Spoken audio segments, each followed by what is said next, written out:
in the bracket earlier as well, so that's another Azrael to look forward to as we progress through the night. But Dippy also pretty comfortable with this character. I expect this one to be a pretty close one, especially for us game number 1 here.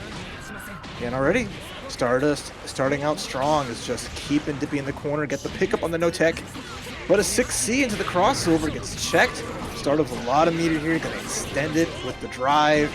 And a tough spot for Dippy at the moment. And we're already seeing some pretty important things from Stardust being represented, especially when it comes to Dippy already trying to represent the cross-up mix with Azrael, because with Azrael, he has a teleport dash, meaning he can go for a cross-up if he wants to, and Stardust already just immediately ready to start swinging, to swing the moment that Dippy tries to represent an option. So I like that Stardust is already pretty active on defense. Of course, as Dippy, you can opt to blow that up if Stardust gets a little bit too frisky with it, but we'll see if that ends up being the case, as Stardust is just maintaining complete control of this second round here and the first round, as well as Dippy is unable to really do anything here, stuck in the corner. Yeah, tough spot to be in here, just heavy pressure. The final burst potentially, a lot of meter on the side of Stardust for a rapid cancel just as they need it. Tech landing, hits the far C, we have an Astral ready to go, all the meter we need. Going to activate immediately the overdrive, finishing the job there on the first game of Stardust with a really big clean one. Dippy not even getting started. Absolutely, very, very clean. That is definitely the word I would describe to describe that game. I'll use to describe that game number 1 from Stardust. Let's see what Dippy has in response here. It is still that first to 2, so we definitely have an opportunity to make this comeback, but Stardust is already setting that precedent that is making it pretty hard to come back from. Yeah, you don't want a character like Azrael. You want to keep him caged, lock him down, but it's going to be potentially a swap around and go to the Susanoo, an even bigger body, just about the heaviest, one of the heaviest hitting characters in the game. How well can Stardust, keep that momentum going? Just like kind of earlier, I think if Stardust can get those light knockdowns and just keep that pressure going, they can keep that momentum that they carried from the first game, especially because Susan doesn't start with any of their specials except for one unlocked at the start. Here we go, game 2. Right, I like that you mentioned that too, because if it were to go similarly to those previous 2 rounds, then arguably this is an even worse pick for Dippy, because as Susan, like you said, you're starting off with the bare bones of this character, and you need to be having that, you need that snowball to start rolling at the start of the game rather than towards the end of the game, or even the middle of the game, right? And especially right now, you're seeing Stardust just steal away a lot of that early game momentum from Dippy, not being able to unlock any of those special moves. I think we're going to try to opt for, yeah, right there. Trying to opt for unlocking some of them on block rather than unlocking some of them on hit. But unfortunately, Dippy not recognizing that the route that we have right there, and just went for that God press that got them blown up. Yeah, Stardust, again, one more round away, taking this first set of the Blazblue tournament here at TNS. Everybody in area really good. Last time the 5C gets a light hit. And again, like, you see most of Hibiki like grounded combos. Typically not going to be too much, but with the drive, we're going to be able to use the clones into a great hit, into active flow. This corner pressure looking great as Dippy backing up in the air, but getting caught once more. And that's some nice damage from the corner combo. Absolutely really good spacing right there as well. JC being the god button as it is. Dippy holding on to that burst for a very long time. I wonder if we're going to spend it. That spends it right now, knowing that that combo probably wasn't going to be enough to kill. But right now, we have to play things perfectly because one touch from Stardust means it is death here for Dippy. And unfortunately, you can't really properly combo off of a button like that, as Stardust takes it 4 rounds in a row over Dippy. Yeah, nice job. 100% meter. She hits that DP, would have been able to RC. Expecting that to be more of a round 3 kind of deal. But already we're seeing Pho versus Mas. Mas usually wins this one, and Mas normally usually doesn't like the mirror either. So part of me is like thinking that Mas is wanting to play it for the show, because oftentimes you see a Tager on the other side of the screen. As well, Mas is generally regarded as the stronger Tager. Mas usually likes to play 9 into that. Hey. The classic backdash taunt, the respect there on both sides. That's how I love to see a mirror match, no matter the fighting game. Right. So magnetism looking on both sides. First real hit going to Mastfam as we're going to unlock a little bit of those setups. Saw it last week in a tournament over the weekend as well. Mastfam had some great plays. So I'm excited to see how far they can go here. Can the King of Pho reign supreme and hold the throne? Oh my god, no way we're doing it already. I was about to say, I'm like, no way we're doing it already. Definitely not scamming anyone there, but we're definitely scanning Pho out of a little bit of that health bar there as we go for that reset during the combo. Not to kill just yet, but one more throw will do it as Mastfam takes round 1. This is a really annoying matchup for both of these players because it's going to be revolving a lot around the magnetism and also the RPS that Tager kind of presents against the other Tager. Wedge Catapult being one of the most notable ones, the fact that it gives him a little bit of invincibility. But really good opening here from Mastfam to start off round number 2, and there it is, just out of the space of that throw, and spending that burst, wanting to not deal with it. 6A though into the Wedge Catapult, burst out from Mastfam. That's right now as the Pho finds the blast, gets the shot. This would be great if we can get the side swap into the corner. Get some loops here, and the extension off the RC. A lot of damage off that as well to replay the magnetism. Catches the backdash, no full confirm, but a slight life lead, and we sledge right through. Yeah, and you're going to notice too that oftentimes the pace of play and which Tager is in the batter spot usually is determined by who has Spark Bolt, right? Spark Bolt is going to be incredibly important in this matchup, being able to poke at Tager from far distances and apply that magnetism very easily. Oh, that time the wedge setup didn't work as Pho hits the A Tager driver, gets the round, and now we're all tied up here going into round 3. Burst inside of Mastfam. Early magnetism coming out though from Pho. Try to put light pressure without getting caught by anything huge. Yeah, there it is. Using the backdash. That, once again, that's one that counterplay when it comes to the magnetism here, is that they can pull you in. You use your really invincible backdash or wedge catapult as they pull you in, and when they try to go for that grounded throw, you're going to be the one that's winning that interaction. And there's a setup again. The whiff gadget finger into the command grab. Command grab once more. Throw counter. Tried to press in between. A lot of meter on the side here as Mastfam gonna RC. Gonna take Pho for a little bit of a ride here. How long will we loop it on the stream? This can go for about like 70 seconds if you time it right. Yeah, but timing it right is the real killer right there, because it's a lot harder than it looks. It's basically linking a bunch of whiff 360s, and that is definitely not easy to do, especially when it comes to net play. Now, I've seen Mastfam time people out on net play before, so he can definitely do it again, especially if he has 50 meter and OD. And the reason why that's important is because you need that magnetism to not run out. The moment magnetism runs out, then you're going to drop the timer scan whether you like it or not. Yeah, this is, this is what grapplers do in anime fighting games. Everyone sometimes has justifiable disdain for the big bodies. But, like, you guys are playing folks like Zangief, T-Hawk, Lilia. When you come to the anime side of things, is where the real grime comes. And now you gotta watch as another big body just hangs in the air, unwillingly sitting, nothing to do but wait it out. Wait, Raph, where did we start off with? Was it like 50 seconds, 60 seconds? It was about 60 odd seconds, yep. It was a good chunk. And then Pho immediately in the chat, like, hell yeah. That's just like, when you are the person that can do the same thing to somebody else, you're just like, I can't be mad, because if I had the opportunity, I do the same thing right back. I mean, Raph, what else is he supposed to do, right?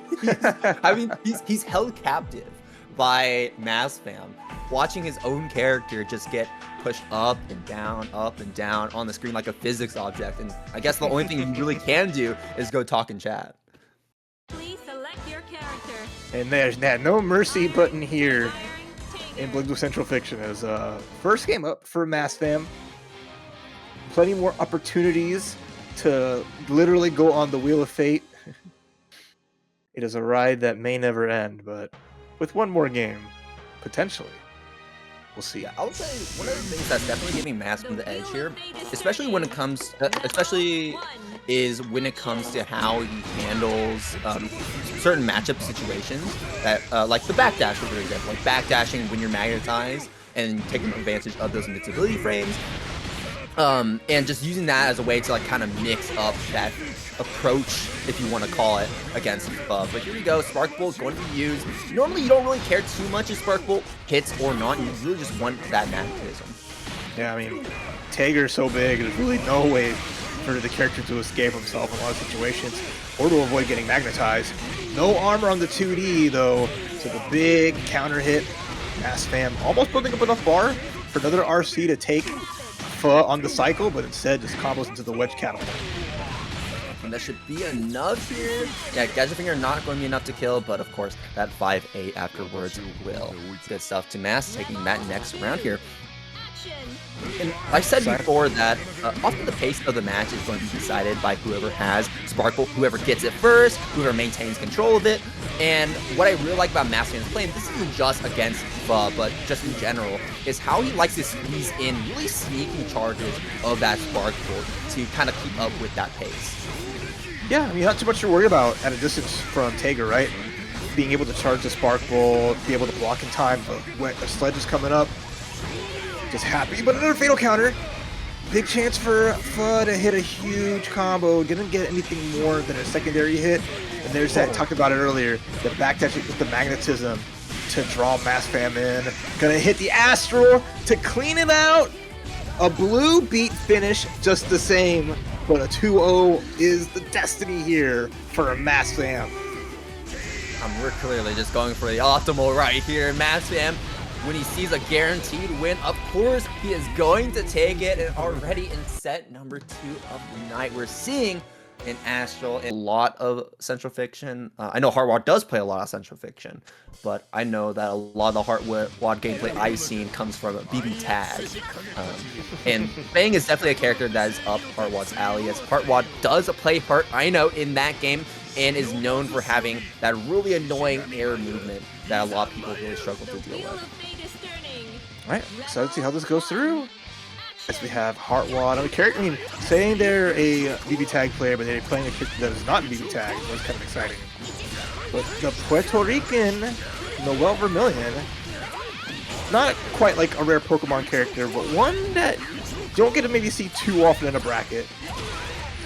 And we do see plenty of Bang, so let's see what Heartwad brings to the table with Cam, starting out early with some nice shots into the corner here.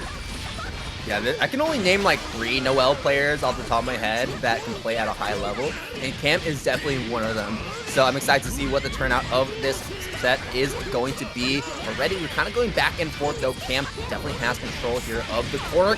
She's Heartwad trying to go to the other side. Good stuff to Cam right there. Cam still maintaining that OD and that burst as well. Heartwad dropping that combo. That is big, though. Yeah. I mean, Bang is all about that momentum, right? Well, running out of nails, has to be extra careful, has one more triple nails just in case they need it. As Cam, slight life lead, it's gonna dodge the reversal, backing up with Noel's drive overhead, but a Diefunk is gonna meet it.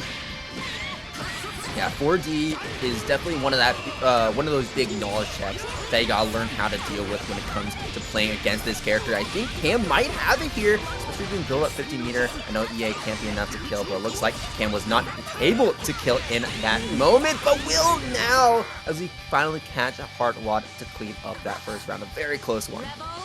That was a long round 1. Leading into another one here. Restock on our nails, get ready to go. Let's see if Heartwad can get all of the seals here and have the ability to use the other overdrive, trying to catch a backdash with the 5D from Bang. No good. As Cam, though, take a little bit of damage. There's the poison as well. It's going to start taking down the life. Yeah, not feeling too bad about that poison, though. You really only care about it when Bang gets a combo against you. But yeah, like you said, taking away a little bit of that health definitely is relevant. What's also relevant is the fact that Heartwad is kind of just tossing away these nails, not really doing much with it. We're tossing some of those explosive nails, and Cam doesn't really feel terribly threatened from it, it seems. JD catching Heartwad off the dome. AD activation, and JD once again blowing it up. Yeah, activate overdrive just to snipe something out. Didn't quite work out. Active flow's good here for Cam. It's gonna get a little bit of damage here. The bat, ooh, the drive gonna get sniped by Difunka once more. One-way trip to the corner. As now Heartwad RCs for the extra credit, and that's going to be enough to tie up the rounds. Very nice routing. Yeah, and you can tell that Cam was trying to prepare for a reversal of some kind as well with that 4D, but definitely wasn't expecting the super to come through right there. I mean, it got to be expected. We saw Heartwad go for it the first game, right? The first round, right? That's always going to have to be at the back of your head that you're trying to adapt to. Heartwad here, OD activation, and Heartwad gets out of that corner because of course you do. Getting popping that OD for Bang does give you access to that 8-way dash. You can just link them all together to be really unpredictable on the screen. Right now, Heartwad does have 3 of those 4 seals unlocked, and once we get all 4, then it's going to do an overall buff of his damage, which is going to be very relevant when it comes to playing against Cam in this end game. Especially so that Cam now has control of the corner. Heartwad still has OD available. Is probably going to be looking to spend that again, but unfortunately gets opened up, so having to spend that on the burst to stay alive. And you saw Cam with the jump over, anticipating another reversal there, as we saw a couple of times before when Heartwad had the meter. But that time there was no reversal, but still was like the right play just to keep like that foresight. So really nice stuff from Cam, really playing to Heartwad's tendencies all throughout that final round of that first game. So there's those little details when you see a player really like get into like the nitty gritty of it, right? As fast as a game that just can be, there is still plenty of time to make like those minute like adaptations and really show like the flow of the matchup. And speaking of adaptations, I think Heartwad is going to start to have to adapt to some of these buttons that Cam is representing, especially that JD right there. I think that's one of the big killers that Heartwad has been struggling to deal with as a bit of a stop sign when Heartwad tries to jump up into the air or try to really contend with Heartwad in the air or even on the ground sometimes, as Cam can just pop up, JD catch you if you're pressing a button, trying to use a reversal, whatnot. But here we go. Heartwad with this combo may be able to get... Oh, no, I think that was a drop. We set up bumper, but only got 2 seals unlocked. Normally, when you get a good hit with Bang at the start of the match, usually you can get 3 seals or even 4 seals unlocked. It depends on really the hit, where you get most from it. But so we can see the overdrive going to get that quick escape, couple overheads off of those fast dashes, and a big chunky hit. I like it. Big damage. We have active flow, more pressure after that EA. And the meter is really good here too, but I want to see stuff like Heartwad besides like the needle throws, or besides reversal supers, which hits this time. I want to see just the classic like slide RC. Those little checks like that really test a person, especially when they're running around on the ground, flipping, flopping, however. Oh, speaking of flops, try to get the command grab, but Heartwad does it at the right moment. Really good blocks as well, blocking all those overheads, the lows, and then of course find that perfect opportunity to get that jab there against Cam. Right, couple of drives. Ooh, stood up into the command grab. Nice little starter here for Cam. So solid damage, get the corner. You put 8K, which honestly is pretty good when it comes to Noel damage. Yes. Throw counter as well. Cam should be able to get some guaranteed damage right here. Heartwad definitely not going to burst it, knowing that there is that throw scaling, so there's really no point in negating much of that damage, but because we spent that OD, it doesn't mean that Cam is going to be getting this combo guaranteed. There's the super coming out. Is this going to be enough? I don't think so. Yeah, no, Heartwad's still alive with a small chunk of red life remaining. We're right now in a critical position. Let's see if Cam can clean this one up. We still have OD available as that pause button in case Heartwad makes a small mistake here. The question is, will we make that mistake? Heartwad has 100 meters to use. Be as flexible as possible. So we got 3 seals, 4 seals. No sense of the umbrella, but the JT and Heartwad not expecting it. Gets blown up, and now Cam taking himself to set point here. Yeah, Cam just 100% insisted on, like, no matter what happens, I am ready with a jump drive. There is no pressure you can put me under, umbrella or otherwise. It is not raining nails, it's raining bullets, and it's raining bursts. Cam trying to escape the corner, but a quick swap through. Interesting, the nail setup as well. Some more huge damage from Heartwad, who's looking to tie things up 1-to-1 here. All the drive as well. So the seals are there, the command grab's good, that should be enough. There we go. Heartwad with a perfect does indeed tie us up and bring us to a game number 3. Definitely a lot more confident in their play towards the end right there. But let's see if we can clean it out, as we only need one more game and Heartwad can move forward, and same can be said about Cam here. Hey, perfect is a great way to answer back though. After all of the stress and the rest, able to just blow it up and just dominant faction of Heartwad, just like turn things to 11. So let's see if Cam can find their way through. If Heartwad keeps their pressure tight, then Cam will have maybe a tougher time getting those jump drives, trying to just find their way through that. Anything goes. Absolutely. Game number 3, set number 3. What a pools match this has been, but everything good must come to a close here. The wheel of fate is turning. Rebel 1 action, round start, jump back and nail. That's going to be the classic from Bang. And Cam actually respecting that on that jump, on that round start as well, giving Heartwad a little bit more space than I think they were comfortable with. Yeah, we'll find a nice little reset in the overhead, forcing the burst out from Cam. But now has to be more wary. They have to be going in, putting the pressure, or find those spots to get those jump Ds. That has just been the button that has just been magic for Cam. Again, 3.3K. Does not block the drive from Bang on the side swap. This is where that pressure really starts taking form. RC off of the 3 seat. Maybe drive again to the other side. JD, once again, Heartwad just consistently getting smoked by that button. We got representing something like 2D, right? Because 2D should just beat that out cleanly as an anti-air, but so far Heartwad has not represented that option, and Cam is continuing to get so much reward off of that JD. And now Cam in a perfect position. Will this be enough? Once again, no, it's not. Heartwad on a sliver of life. Noel things. Typical Noel combo, right? So if you ever think it's going to finish the job, unless it's the health is already all the way gone, it's typically not the case. A lot of work you got to do, though, and Cam is locked in, although the anti-air 2M from Heartwad, 2B, excuse me. Nice extension all the way through with the bumper, so some heavy pressure here. And that was Cam trying to jump out, but getting caught. Right, and that should be the force seal unlock. No, instead, we're opting to go for that explosive nail to try and keep Cam locked in the corner here. Trying to hit with the 2A. I don't think we have it yet. But in this position, I don't really think Heartwad cares if that combo is enough to kill it, right? Because we just set that nail umbrella, and this time Heartwad actually respecting Cam's wake up, because there is that gap before the nails start raining down from the umbrella. So knowing that is like Cam's probably going to go for that JD again. You're not really losing a lot from just opting to that. But yeah, it's really cool to see. Again, adaptation all the way in a first to 2 set going the distance. Oh, try to catch the landing, but the drive keeps Cam airborne, finding more damage on Bang. Heartwad in the corner here. Not a lot of meter to play with. Nice tech on the throw, trying to escape. But these air buttons from Cam just keeping the lockdown happening here, Salty. Right, and I love how Cam is responding to these jump outs from Heartwad as well. This time didn't work out the way that Cam has been showing so far, but jump back, big air button, right? Just to make sure that Heartwad stays in the corner and you're able to continue that block string. But Heartwad now has control of this round. Is Cam going to spend that burst? Yes, we will.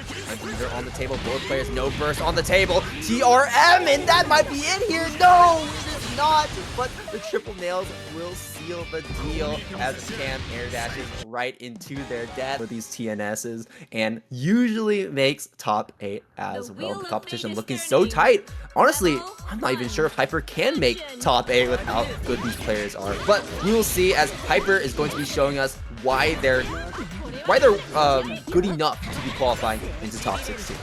Okay, we're going to see it. I'm excited too. Another unique matchup coming our way as that continues the trend. NA BBCF. As interesting how we'll play around the mobility with Kokonoe, trying to deal and stop Hyper from just kind of being airborne and just not caring which way they go. But a good throw is a good way to keep someone locked down. Some solid damage, take the lead. Yeah, when people usually talk about like top 5 characters, I know that like Kokonoe is usually in that conversation. And Izayoi, while I think is also worthy to be in that conversation, you don't see very often anymore just because there's only one Izayoi player that exists in North America right now, and that's Hyper. So we don't really have a lot of people that like can show what this character is all about. And I think that's what Hyper is trying to prove to us, that like, hey, Izayoi is a threat. Izayoi is a character that you gotta worry about, and you especially gotta worry about this situation here, as we have the drones, we have that OD active as well, just to give us such huge screen control and prevent Alchemist from really doing much. Oh, yeah, I mean, that activation of the Trans Am and just being able to continue on, just the onslaught. But remember, none of what Hyper is doing is not quite Izayoi as they once called her in the day, right? It can be very execution heavy at like the highest levels. So kudos to Hyper putting this through, but right now they get put through. The blender as Alchemist, huge lead and just good sequences catching Hyper trying to escape. I'll say it definitely is a little bit hard here for Izayoi to actually progress that game plan of Surge forward as well, because Kokonoe is also in that camp of characters that absolutely dominate the screen when it comes to the traps. I mean, the ball right there. You have the gravitons to pull Izayoi away, to keep her in a specific location. And you also have access to those shock traps if she chooses to get a close in personal. But Izayoi with those teleports can get around these traps a lot easier than other characters. So it's a bit of that little bob and weave that you gotta work with. That was a scary spot to be in. I mean, even though Hyper had like almost no life, they had all the pips. They had, and that's the big part about Izayoi, right? She wants to build up those stocks. Once she has those and she goes into flight mode, the onslaught of offense could be almost insurmountable and help bring it back. But Alchemist tying up the rounds, no problem. But the DP check into the dash. Look how many you have as Hyper activates, and now this is where the game begins.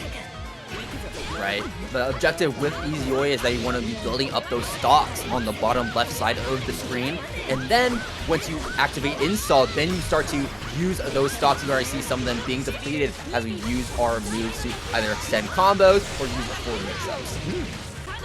Alright, Overdrive into EA is going to connect with good damage there. Active flows as well. One more tag is all Hyper needs here, but Alchemist trying to set up something cute. Didn't quite work out, but gets the big bonk.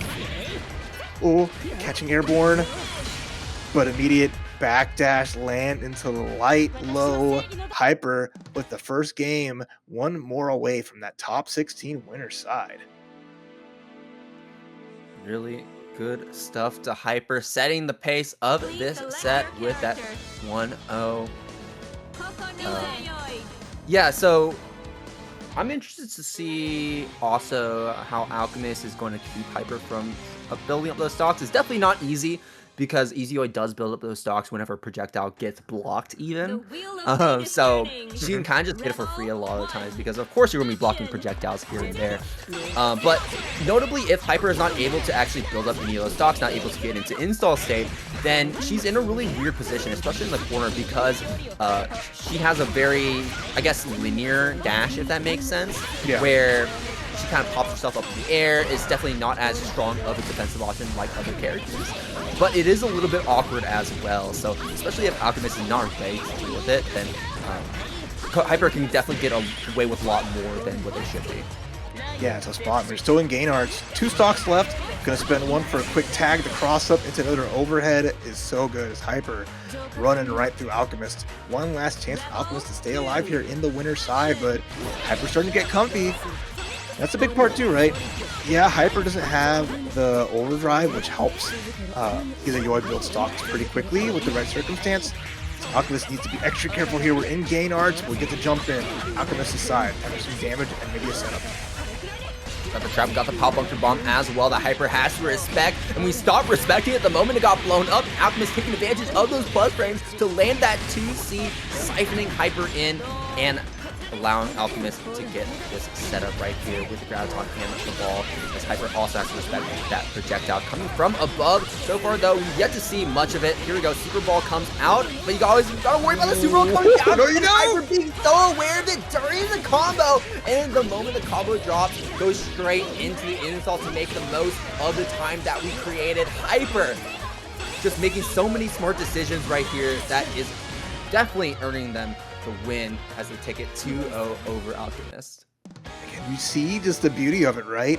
Of the With xcaliburbladez, he doesn't jump all the time, but when he does, you're like, oh my god, how am I going to deal with this guy? No, we'll see. But first, we got to deal with our matchup. Ragna the Bloodedge ×2 with the classic Tager theme. Right. Red versus black. We even have opposites attract. What's up? Yeah. You know, I was talking a lot about how, you know, Ragnas have very different playstyles, but let me tell you, all roads lead back to 5B.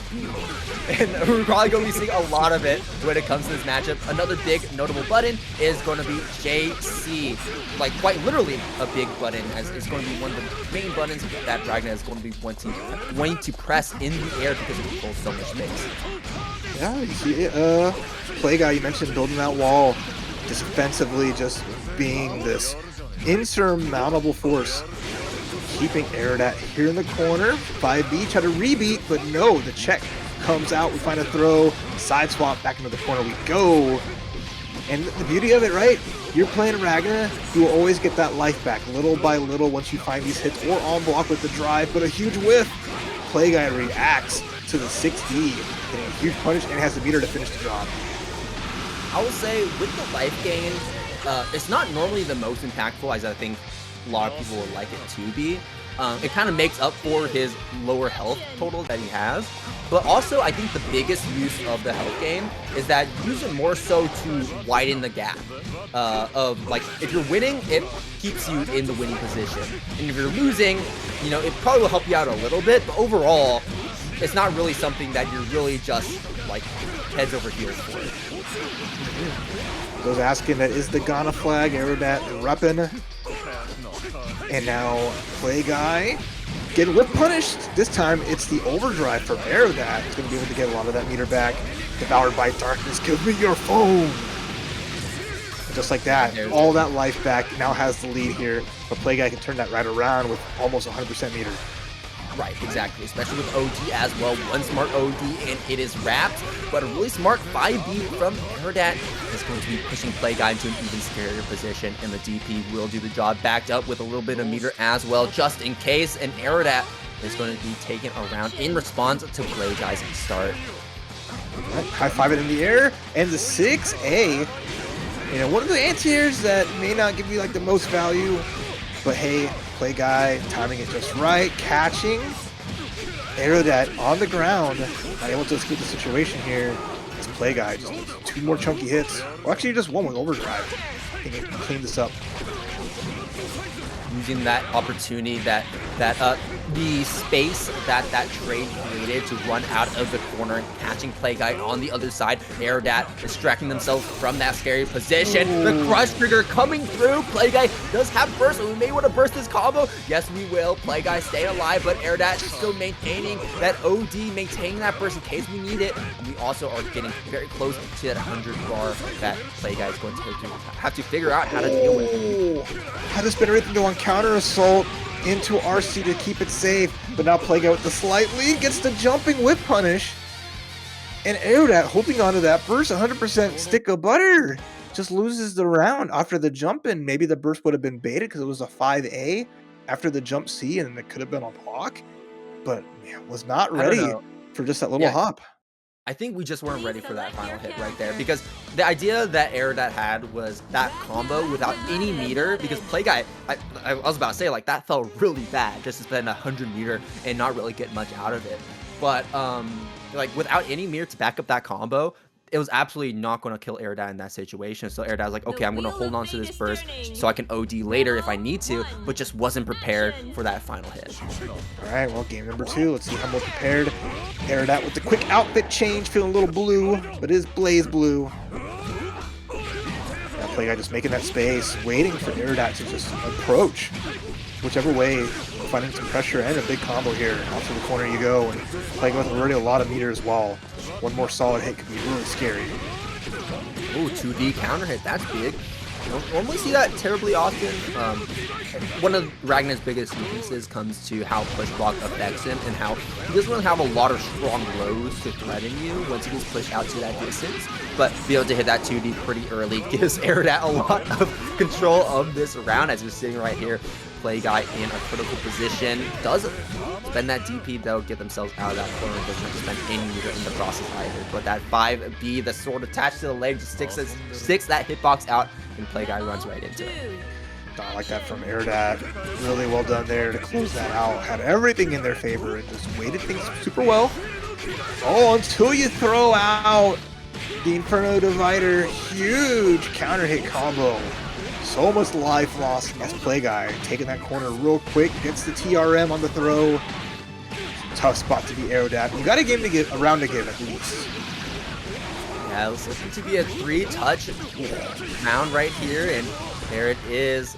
3 touches from Play Guy, and it is over. Honestly, I'm surprised by how consistently high the damage has been in this set so far, because I mentioned before, it's like, yeah, Ragna does have high damage combos, but you don't really see it terribly often, so I'm surprised that we're consistently hitting these 4Ks. Yeah. I mean, everyone's just swinging haymakers, right? In this situation, the grab though, no follow-up, kind of close to the corner, but gets the whip punish. Hard knocked in as well, didn't want to try to go for Devoured by Darkness. But Aerodat catches the tech roll backwards. Play Guy with the burst though to put Aerodat in the corner, and another block Gauntlet Hades. Oh, but doesn't block the low. Play Guy going to be able to steal a little bit of that momentum back here from Aerodat because of that. Oh no, the 6B does connect. We're going to get that burst back in time. No, we won't. Play Guy using that super at the perfect moment to lock out that, you know, with Icecool, it is a little inevitable, but you kind of want to stop it before it actually becomes a problem. Do your best. Do your best to keep the monster at bay. I mean, we have big normals, big buttons on the side of Azrael, and he can put some heavy pressure on his own. But you know, Icecool will find a way, like you mentioned. So, 2 big, strong jerks coming up for a fight. First to 2, who will get that cozy spot in winner's top 8. First hit, going to Sprite Cranberry, gets the mix with the 5D, but one too many side swaps. Icecool with the challenge and blocking the spin dash.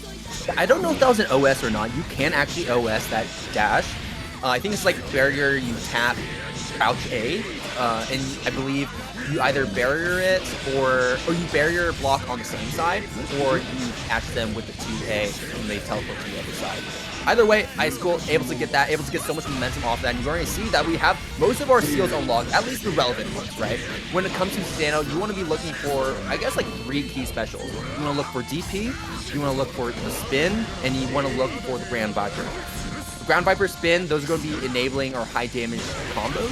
Spin can also give us access to certain mix-ups that we can't normally have. And of course, DP is a DP, and Susanoo's DP is one of the best in the game for being as big as it is, and as invulnerable as it is as well. Ooh, off the wall with that 6A. Nice little spot here as Sprite finding like good hits early on. But when Icecool got that momentum going again, you mentioned like getting the unlock, the important ones too. The first like mix came up with like the DP into the RC just to make sure and keep you honest. Sprite isn't trying to bait a reversal from Icecool. It didn't have the meter to make it safe, but oh, the air to air. And the DP, we are just throwing everything in the kitchen sink, but it's still Icecool maintaining the lead. Yeah, but right now, Icecool was able to get access to Blade and the Pocket Stand is what I like to call it. But unfortunately, not able to get really much of our higher damaging moves. But I guess it doesn't really matter right there if we're able to guard press Sprite Cranberry in the moment, banks out a God Press for whatever reason, and then DP's right on afterwards. Icecool, I feel like it's just doing a little bit of BM against Sprite Cranberry here to take game number 1. So laid the trap, and unfortunately Sprite Cranberry fell right into it, right? The with God Press. Oh, I can punish it. Oh no, Susanoo is falling and he can't get up. And no, he had life alert the entire time. And unfortunately for Sprite Cranberry, losing that first game. You know, again, I'd like to see them commit to the hits that they're getting. You know, big advantage from Azrael, right? It's going to be getting these knockdowns with the jump Ds, being able to set up the weak points to enable even bigger damage, and just taking advantage of this round start. So let's see how game 2 goes. Right. Once again, going for more reserve round start from Icecool. Opting to back up, 2B being the button as it is. Yeah, 2C. Nice. You can see that a lot from Icecool. Gonna IB the Gustavs from Azrael to make sure that is not a plus advantage move, which makes it so that Sprite has to be a little more cautious on their offense. But Icecool finding this nice knockdown in the corner. More skills unlocked that you can shake a stick at. More big damage coming in here to be able to finish it off. That's enough? No, it isn't! And we went for the optimal route as well, using the orb just to squeeze out that extra amount of damage right there. Orb. Rebel 2. You're not going to be saying orb be terribly useful here, but it is 2C, relevant. baby! Two That move slices and dices. It's slow, and that's like about one bad thing I could say about it. It's slow, but honestly, anti-air, do you really care? Do you really care without how big that thing is? You've seen Sprite Cranberry jump to the other side and land their 2 feet on the ground twice, and it's still connected. Yeah, that's how I'm getting that combo off of here. Icecool now just setting the trap, getting these cross-up, another jumping off the air dash. Sprite in a tough spot. Oh, overdrive. Would you go for the super here to kill? No, we can't. We don't have 50 meters to extend off that combo, but it's okay. Icecool does not need to spend any meter at all as Icecool takes it 2-0. That second game being much quicker than the nails aren't infinite. So if Fuzzama can navigate that resource, can be big. But right now, we'll see how it plays through. As here we go. Top 8 will be there for either one of these. Killakobes jumping forward. Fuzzama getting back. Finding first blood here, and now it begins. Yeah, so you usually see Bang in a lot of matchups, round start, jump back, nail. That's the most classic, the most classic round start for this character. And one of the most classic round starts is that jump back chain from Hazama. So as Bang here, Kobe wants to be the one pushing the aggression and preventing Hazama from setting the pace of the match, because that's often what Hazama is doing, jumping back to the upper edges of the screen and then playing as lame as possible. Oh, nice. Nails doing big work, stuffing the 2C, but the whip punish, we're going to get some life back and some huge damage onto the Hotenjin. And isn't it? EA? Yeah, not even needing EA. Well done. Great activation on the sweep. Right, I saw that Hotenjin damage, was like, there's no way this doesn't kill. Overdrive Hotenjin, yeah, it's no joke. Really nice though from Fuzzama reading that situation, but Killakobes finds the first hit of the second round. And now you're in the corner under heavy rank pressure. This ain't gonna be easy for Fuzzama to escape. Right, because Hazama doesn't have any reversals outside of OD, right? Even though we do have some strong Abario options like 5A, 2A, but you just saw right there, we were trying to press 2A, and we just got absolutely smoked. So Fuzzama expending that resource to take the round before is going to be losing this round, not because we spent that resource. Yeah, I mean, getting the corner early like that, right? It all comes down to that round start. Can Fuzzama escape? Killakobes just getting right in his face. But Fuzzama blocks it out. Gets poisoned over their troubles. Checked by a 5A. And now back under heavy pressure here is Fuzzama. Good IBs. Finds a challenge. Great track with that 2A. Unfortunately, not able to get a full combo off it, but it's okay. Uses a chain to close that distance. There's a trade. Not what Fuzzama was looking for right there. Not making the most of our OD, but still able to get a little bit of reward out of it. Misses the hard knockdown though, and that is going to be definitely something that Fuzzama is going to be sorely missing. But a great anti-air will put Fuzzama back into the driver's seat. With the slidey 3C right into the RC. Classic from Bang and some huge damage here. Getting all of the steals here on the side of Killakobes. Doesn't have the meter yet for the super. Fuzzama has a counter assault just in case. That's why you see Kobe jumping to avoid it. And the IB tried to press afterwards, so someone gets hit. Because of active flow, though, they're able to get a burst back, and that's their last chance here in this first game. Hey, remember what you said, Raph. Nails are a finite resource, and right now Kobe has no more nails left in stock here. So Fuzzama can kind of just play how like they normally would when it comes to other characters, and we're just gatekeeping Kobe from the bumper, preventing him from being active to it. But the unfortunate usage of the chain does put Fuzzama into a position where they can get punished, and so does Kobe put themselves into a position where they can get punished by whipping that sweep with Fuzzama not ready to take advantage of it, and instead we just go for the air command grab to seal it out as Fuzzama has no more air options left. Just 6C from Hazama. Does the little backflip, but because he's airborne, and that was basically the checkmate from Kobe. I'm gonna freeze time by whiffing this super that you're not gonna be able to punish.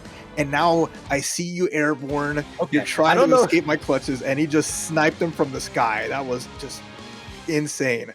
Okay, Raph, I like how you're putting it, but at the same time, I don't know if Kobe was thinking that far ahead.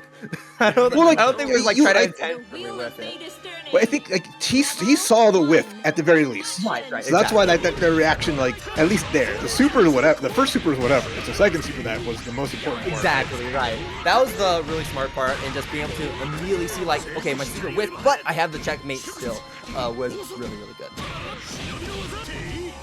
All right, game number 2 here. Fuzzama already dealing with this hard one. This time, okay, Kobe doesn't get punished on the activation from the OD from Fuzzama, and a cross-up's going to be huge here as a nice lead for Killakobes. And also fantastic defense as well. The fact that we were able to block that entire block from before really just goes to show how strong Kobe's defense is when he's not on that offensive position.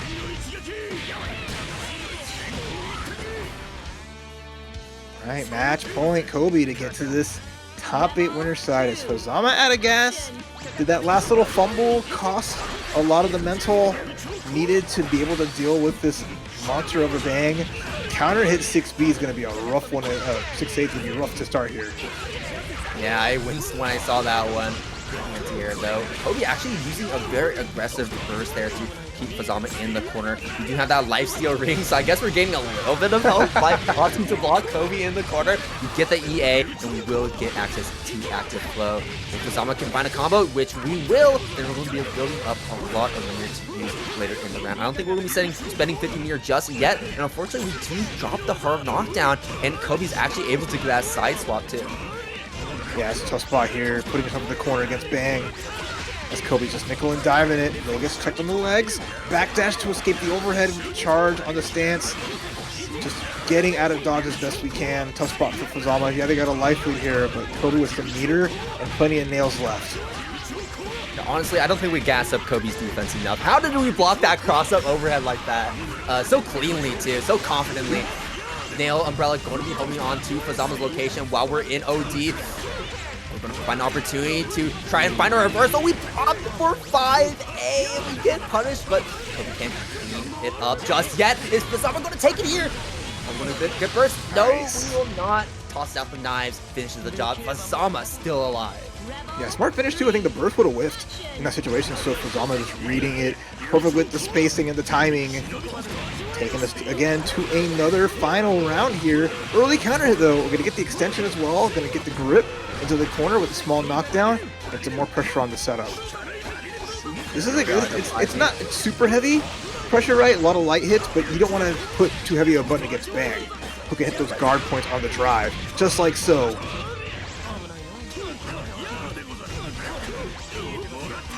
Good block so far from Fuzzama.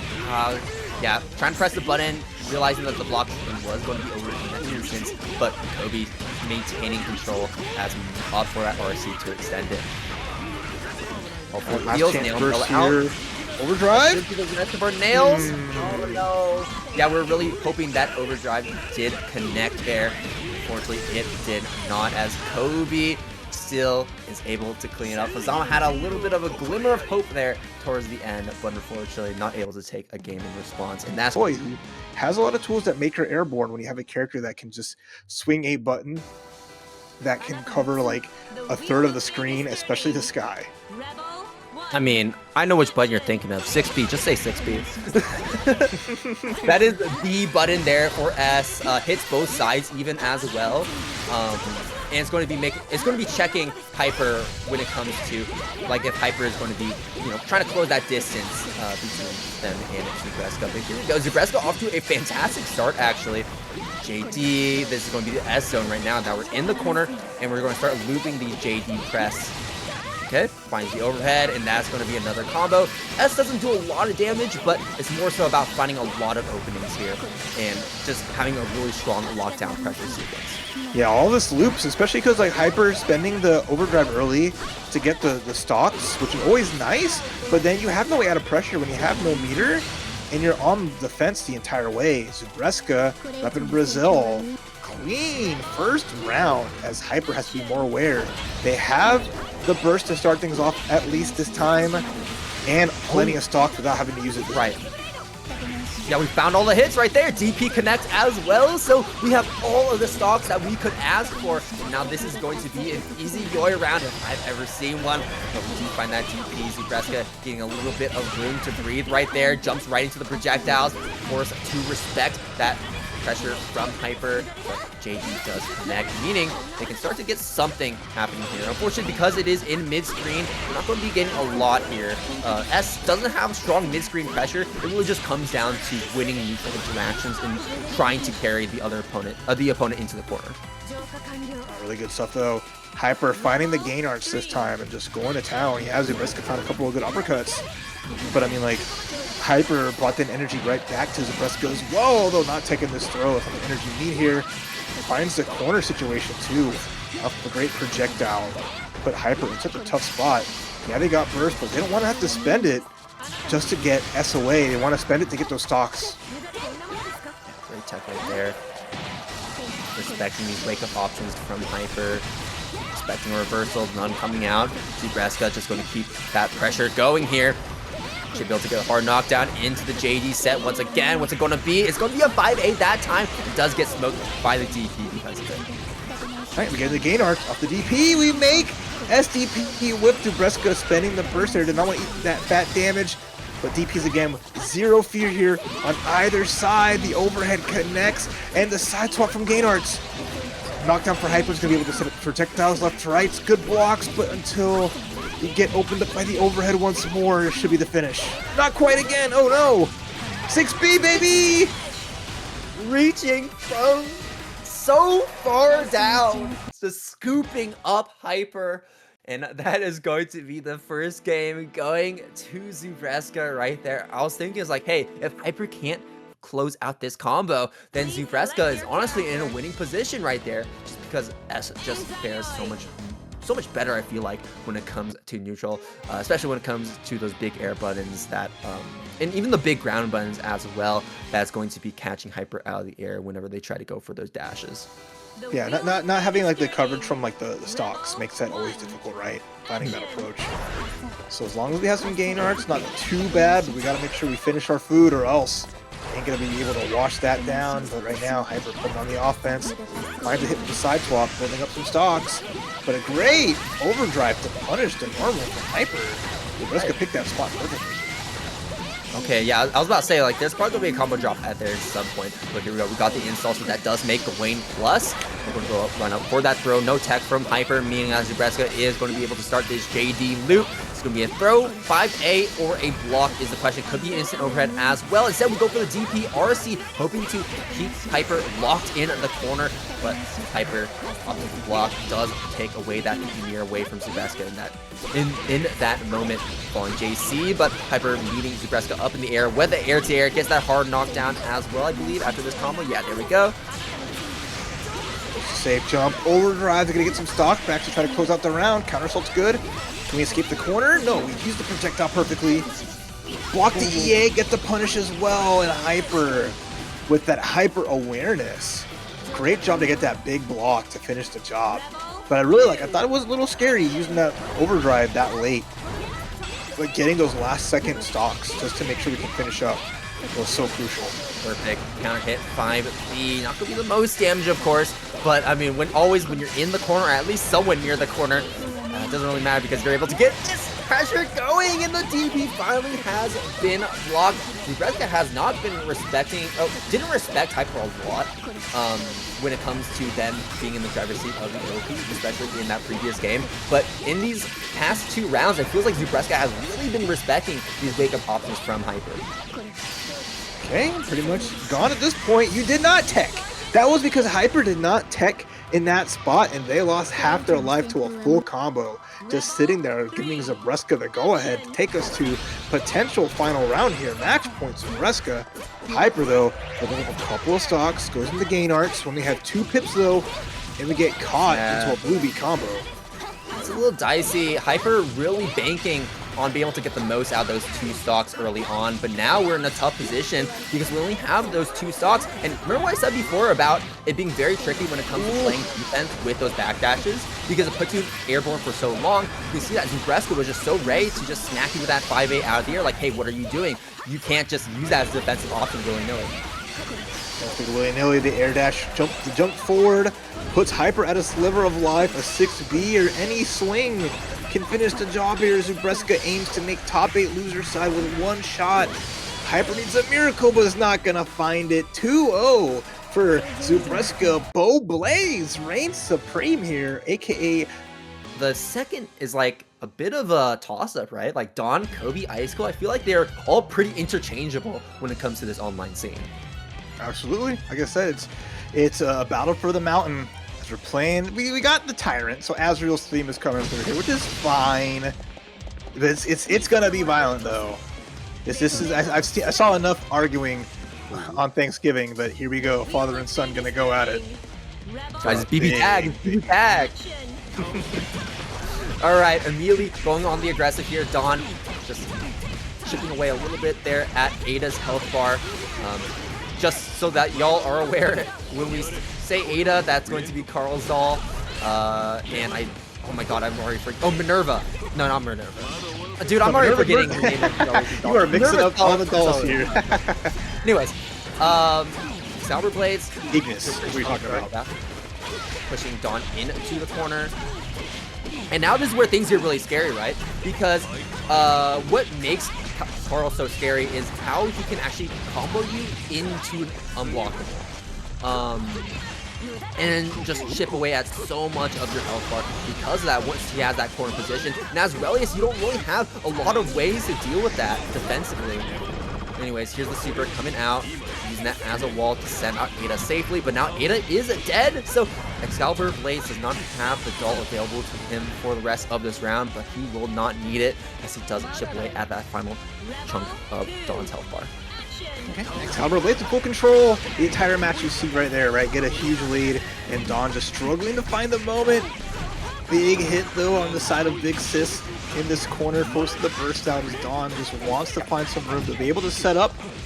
So, honestly, a lot of times I know people are like, I don't really feel good about early bursts, but especially in the Carl matchup, you want to be spending those early bursts. You kind of have to restructure your brain chemistry to go for bursts much earlier than you would normally because, like I said, he can combo you into an unblockable, and then if you didn't burst before, you're taking even more damage than you would normally.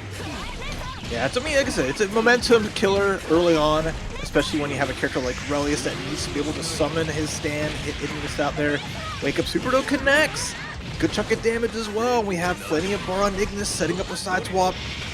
Getting a small hit, gets the drill as well. Ada is not being a factor here. Right now, can Dawn weather this storm and is able to try to tie up the round. Doesn't get put in the sandwich.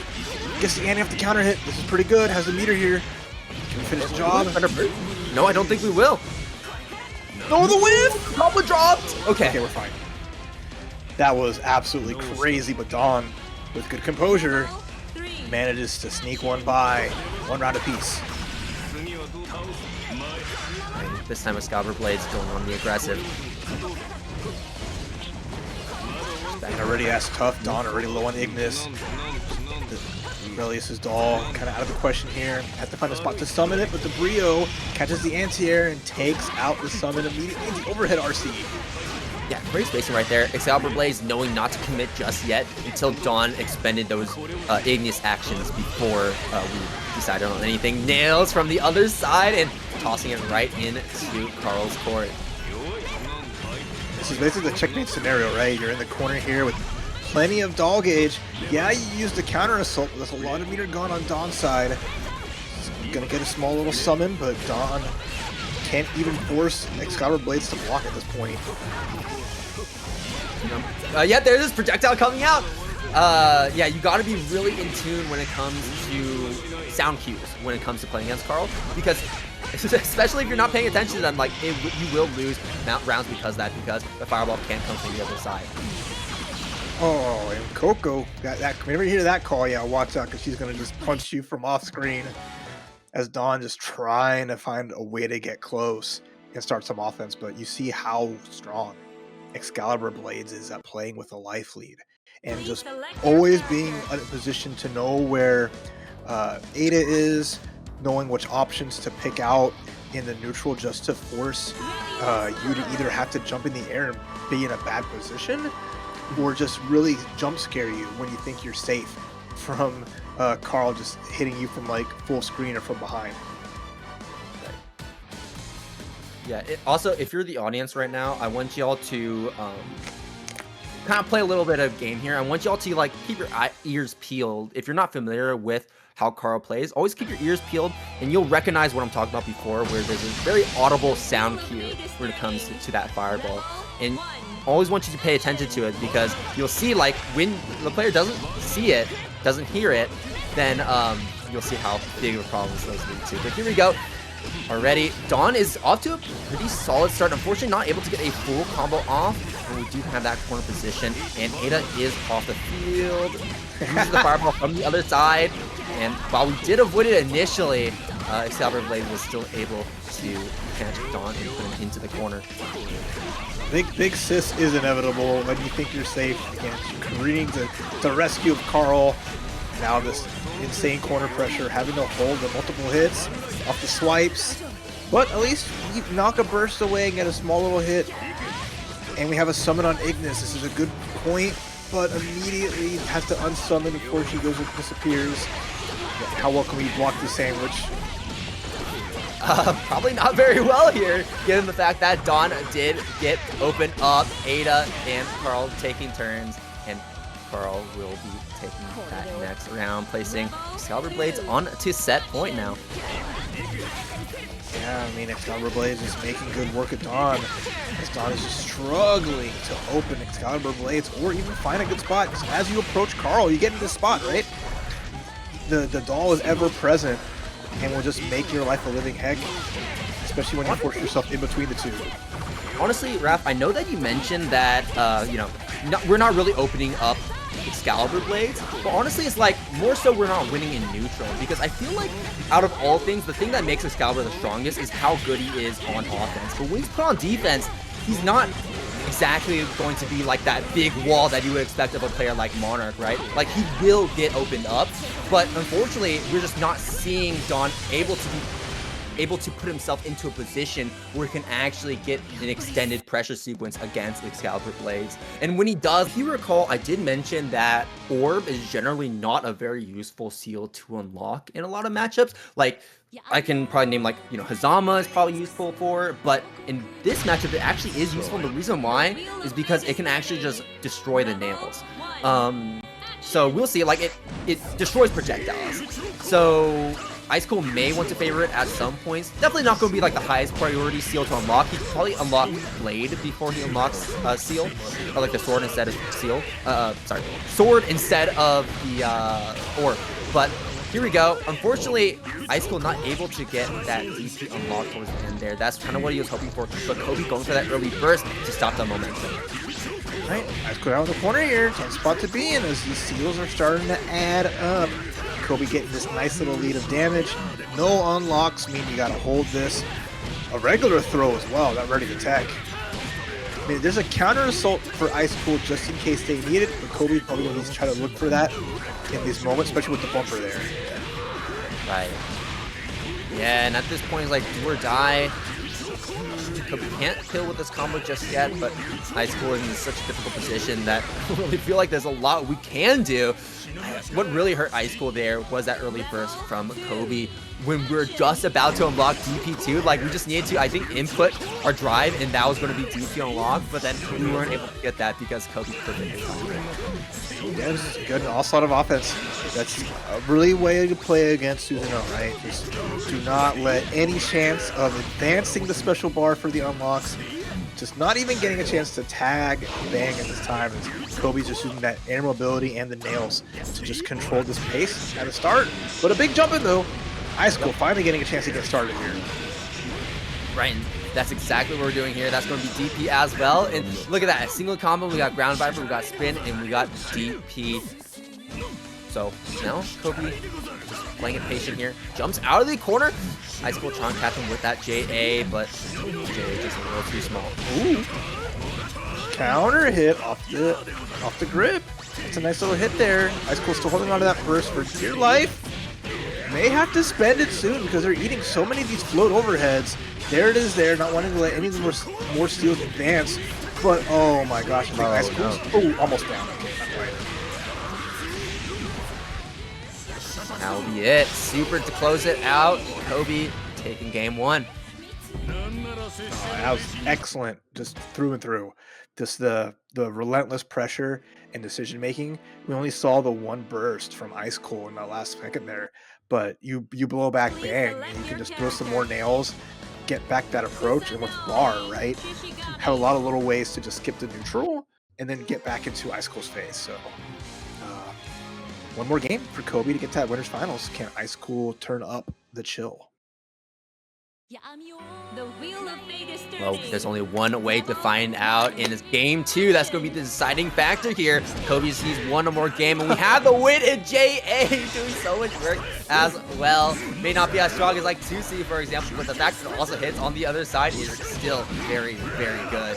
Catching that backdash from Kobe. Icecool gained some early damage on the board, but unfortunately not able to convert that into any real combos until now. And now we have what I like to call, once again, the pocket dust and the DP unlocked.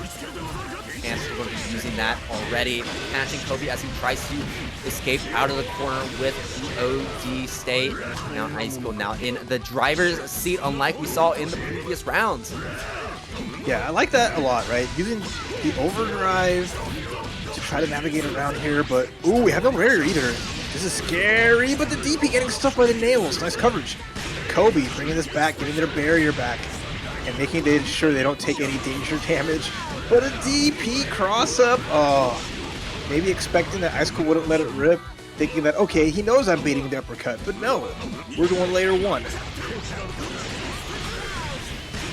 Icecool knowing that you can't really open up Kobe with these overheads. Susano's overheads notably being a lot slower than other characters in the cast. So just opting for those 5As, these 2As, trying to poke at Kobe. Anticipating him pressing a button like we see right there. And that is going to be the air throw to close it out. You know, well done there. Yeah, Icecool did use the burst in that little moment there just to avoid Kobe from just taking any kind of lead. But one round means that Icecool's close to being able to find a game of their own with a 6A attack of the shins. But the challenge right there back from Icecool. Gonna be able to finally get some unlocks going here. And that's gonna be the Grand Viper. Now we have access to that. That can also be a bit of a sneaky way to approach opponents. Not going to be the most useful against Bang, just because it's going to be air so often. But it can be tricky here and there, especially if we have some mediums to back it up. But probably not the special that Icecool wants to unlock first. You kind of want to unlock that during the combos rather than have that be your only seal outside of it. But here we go. Kobe now on the offense, sets up the nail, catches Icecool as he tries to get on the other side. And with that super, that's going to be the next round. Going to Kobe and placing himself onto set point. I like that. I like the air dash over just to catch Icecool rolling forward out of the corner before the nails started coming down.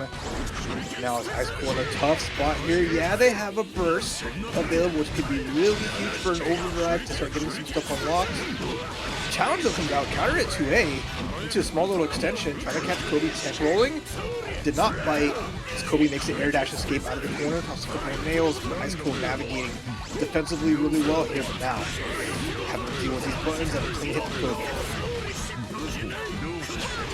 Blocking this out, presses a button, that's going to be a trade. A lot more favorable to Kobe as Icecool gets tossed into the spin cycle. And that's going to be the 2A, catching Icecool. I don't know what we're trying to press right there, or if we're trying to jump out of the corner. Either way, Kobe caught something, and now Icecool is going to be taking a decent amount of damage from it. Not going to be the most, just because it is a 2A star. Looking at 2A stars, here's another 2A star. No burst to get out of this combo either. One more combo, one more touch should seal the deal here for Kobe. Let's see if we can find that opening.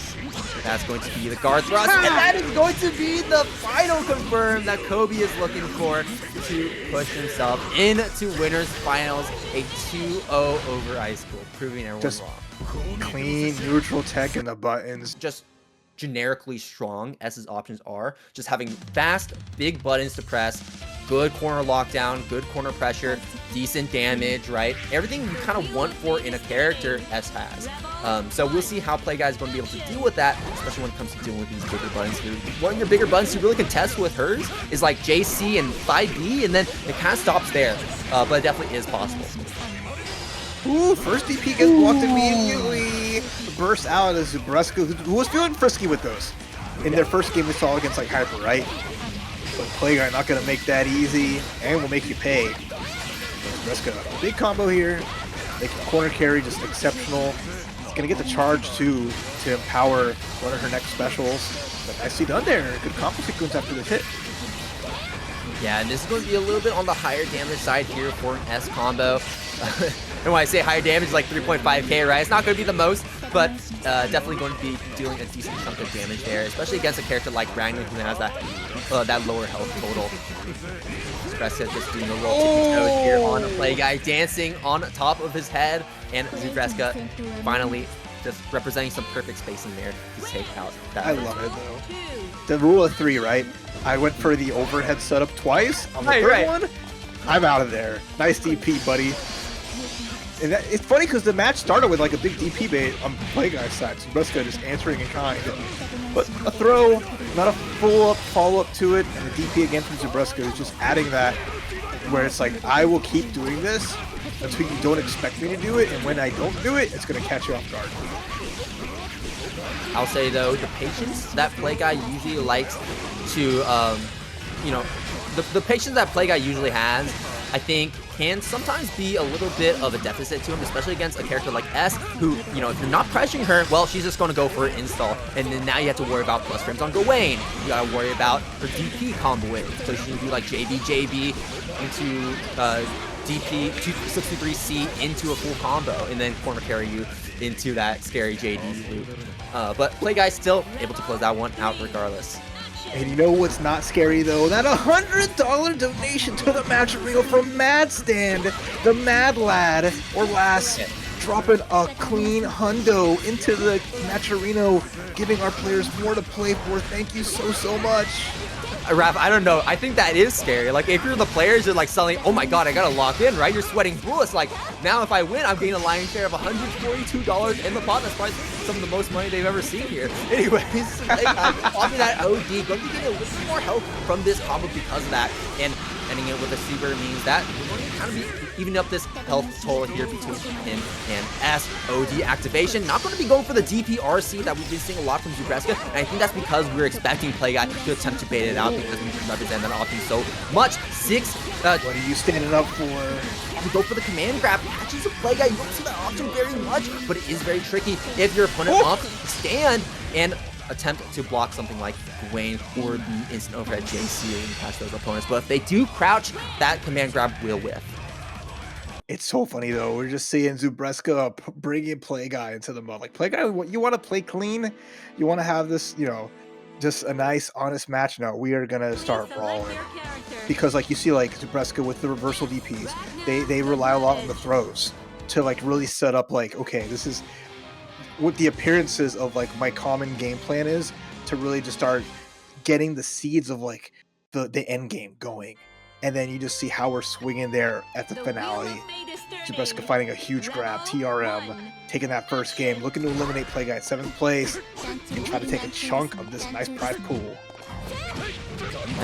Okay, dash forward JC, PlayGuy at the perfect distance to get that 6A to interrupt that approach from Zubreska. Now Zubreska blocking here in the corner. Are we going to represent DP? Probably not. We did get burned for it last time, but instead we go for OD into EA.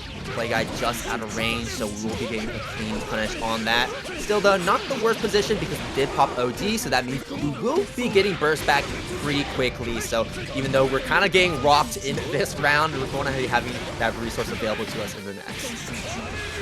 Yep, card and scissors to close out there. A regular perfect for PlayGuy. This is not a Ragna perfect where you got some life back. No, this is like honest to goodness. I cleaned your clock. And that's an answer of a statement. As we get the 5A anti-air to force Zubreska to land into the overhead off Gauntlet Hades, as PlayGuy is not afraid to start mixing it up themselves. That was sick. Absolutely 6A, catching that air approach from Zubreska. Once again, getting a little too predictable with these air dash 4 JCs. Play Guy, though, blocking at that time in the air, so we weren't able to be in a position to actually anti-air that properly. JB continues to just wall out Play Guy. This is the throw. It's okay, though. Holding pressure. Uses the DP. Doesn't have to spend RC either. It's out. What Play Guy wants to do here.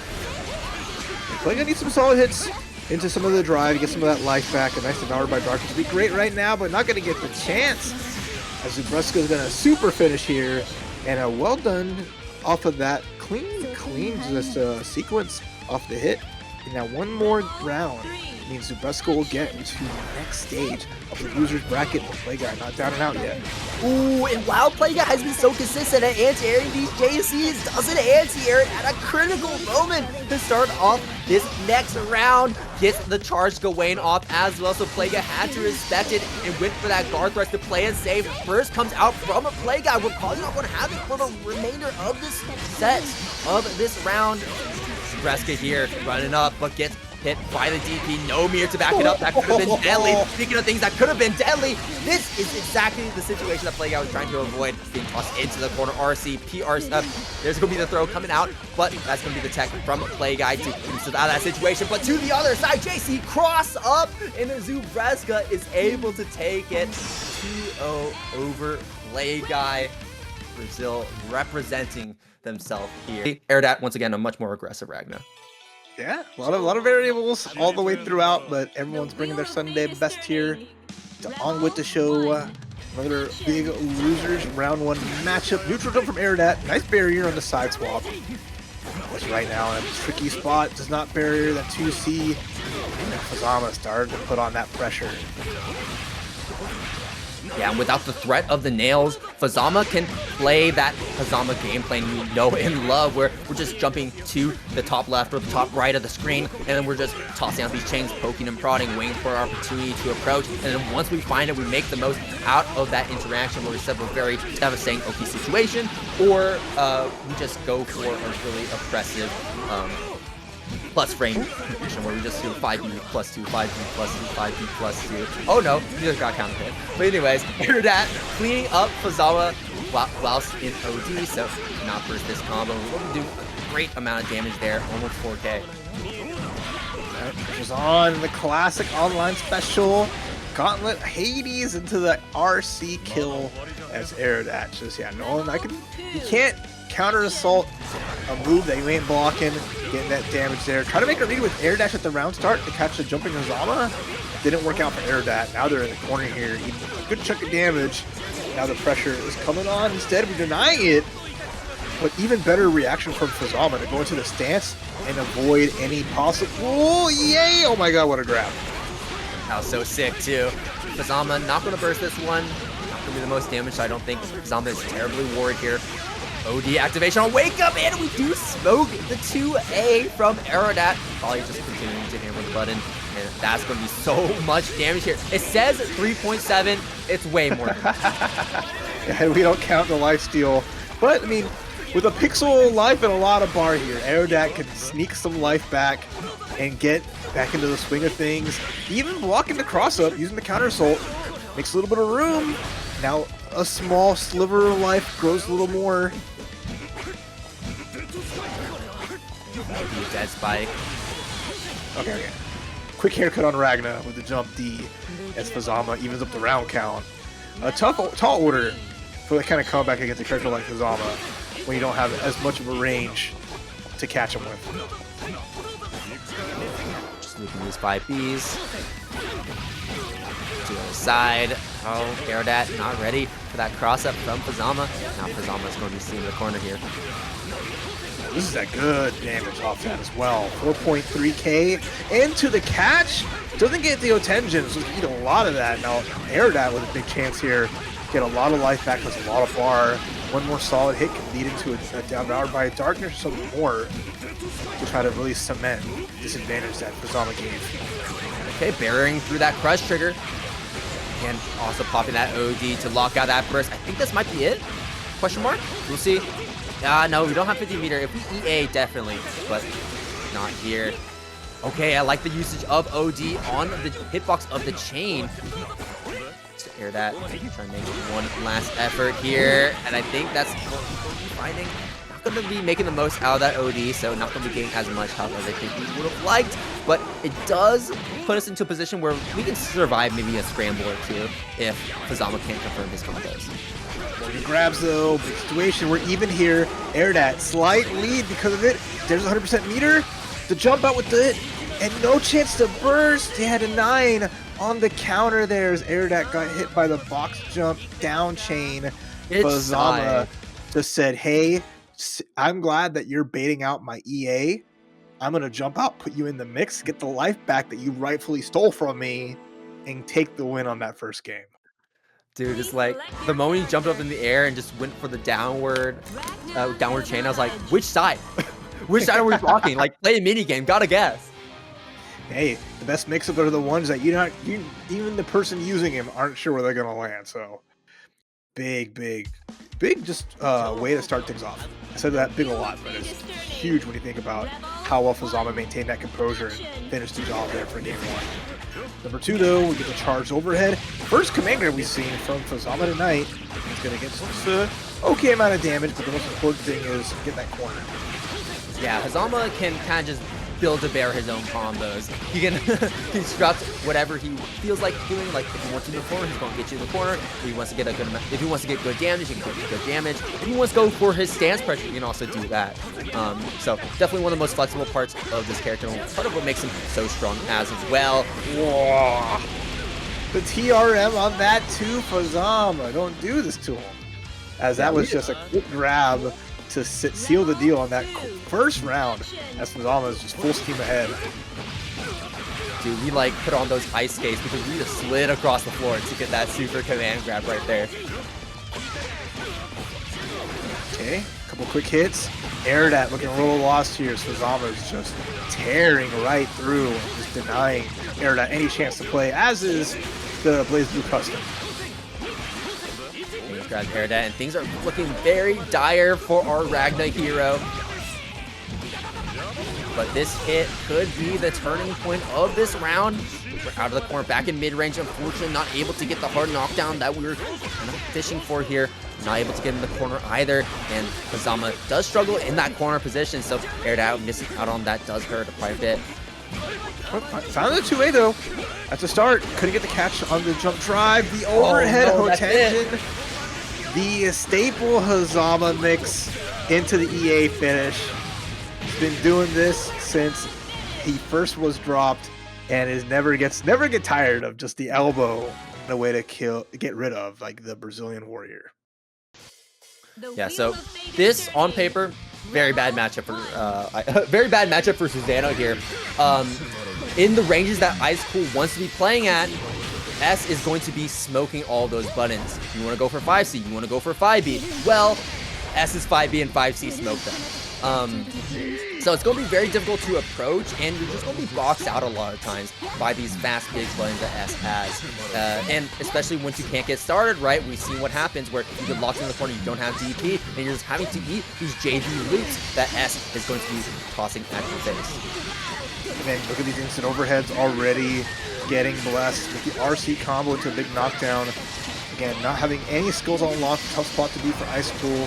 Stuck in this corner with the ring of ice. Got hit trying to press the challenge, but Zubreska, yeah, just you mentioned taking advantage of what at least that round start can be really difficult. Oh, the backdash, that was nice.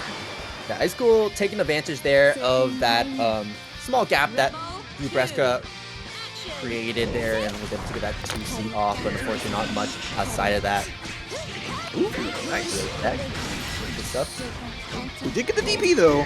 Definitely this is a factor to kind of try to keep Zubreska in bay, but a 2C anti-air that we come out from Zubreska into the side swap, cross-up hit. And I like too that the way Zubreska plays S does not give Icecool very many opportunities to find gaps in those pressure in the pressure, right? Because a lot of times, like if you look at other matches that Icecool plays against S's, like in offlines, like out things, you'll see that what S players like to do a lot is they'll do like the super jump into double fireball, right? Or like we're seeing right there. And a lot of times too, that creates that space that Icecool can like walk back, see what you're doing, and then run in for the punish. And Zubreska is not giving Icecool very many of these opportunities. We're playing very, I guess, in a very clean, I guess. I don't know exactly what the word I would use to describe it is, but we're not really overextending much. And I think that's giving Zubreska so much leeway here in this matchup, as like Icecool has not been given any. I think that's just the confidence you got to play with in a game like Blazblue, right? You have just like, I know what I got to do, and Zubreska is not one to be like, it's full of conviction. There's a burst immediately just saying, I got to get momentum and stop yours. You have a DP ready, but caught trying to press on landing is going to eat a chunk of damage. Drop that extension as well. Zubreska already has Icecool in the corner, has a DP to worry about, but again, the layers, right? You set up the ice, you get to jump over to avoid the DP, and then wait to see what happens. Well, Icecool does find the anti-air with your drive. Honestly, if you spend burst early as S, I don't think you feel terribly bad, because that creates that space where you can just go, hey, I'm just going to go for the insult. Anyways, now DP does whiff, and no RC available to us. S's DP notably very slow, not the biggest either, so you know, it can be a lot easier to avoid than others. The slow walk DP RC caught the end of that backdash there as Icecool is like, you keep pressing these buttons, and that's fine. It's a fighting game. You're here to press. Right. Don't feel bad when I blow it up. Right now, Icecool, a clean first hit, is answering back despite game one being so Zubreska favored. Icecool might have the download here. Gets the knockdown into another press unlock, or another seal unlock. 2C connects, JA connects, JD connects, but no combo. Now Zubreska stealing that corner back, but this time with a newfound threat. You got to worry about that DP on a wake up if you choose to represent the DP also being very high priority for Susanoo, that being a projectile based move.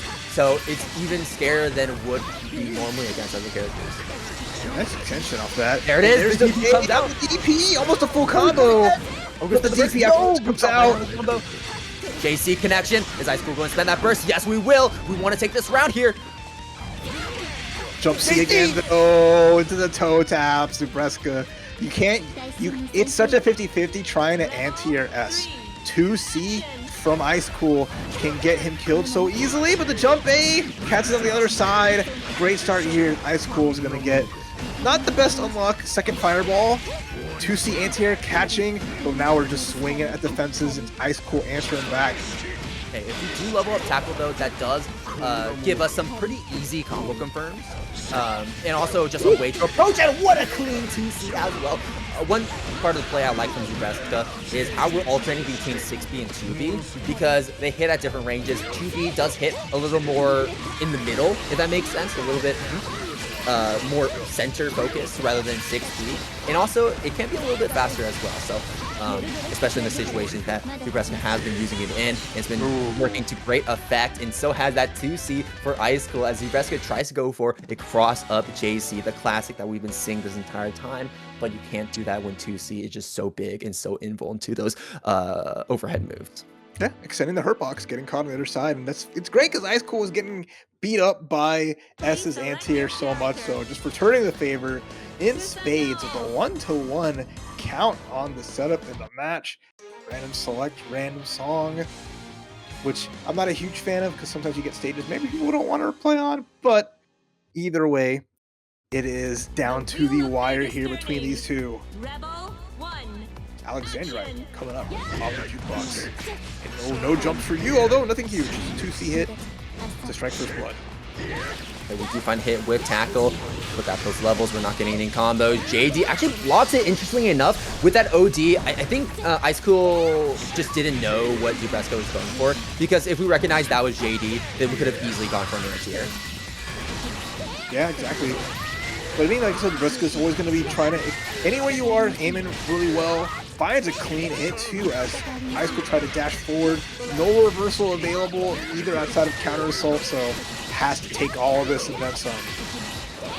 Now, the question is, what are we going to go for? 5A throw, instant overhead? Okay, we're just going to go play it. It's pretty safe right there. Double overhead with the crest popping to keep that pressure going. So now Icecool has to find their way out of the corner. DP, though, and Icecool not backdashing it this time. Yeah, tough spot again. Zubreska got the meter at that last little combo to get him able to do the DP RC. And now match point here for Brazil's S-Warrior. Gets the counter at 2C, but a classic overhead getting sniped by the overdrive activation, but Zubreska just doesn't matter. Cool, I got hit. Got to go in again. Right, and because we use the OD DP, it does mean that, like, we didn't unlock any seals with that, right? It's like, Zubreska doesn't feel bad about getting hit by that at all. I feel like if I was Icecool, like, you know, EA could have been an option into active flow.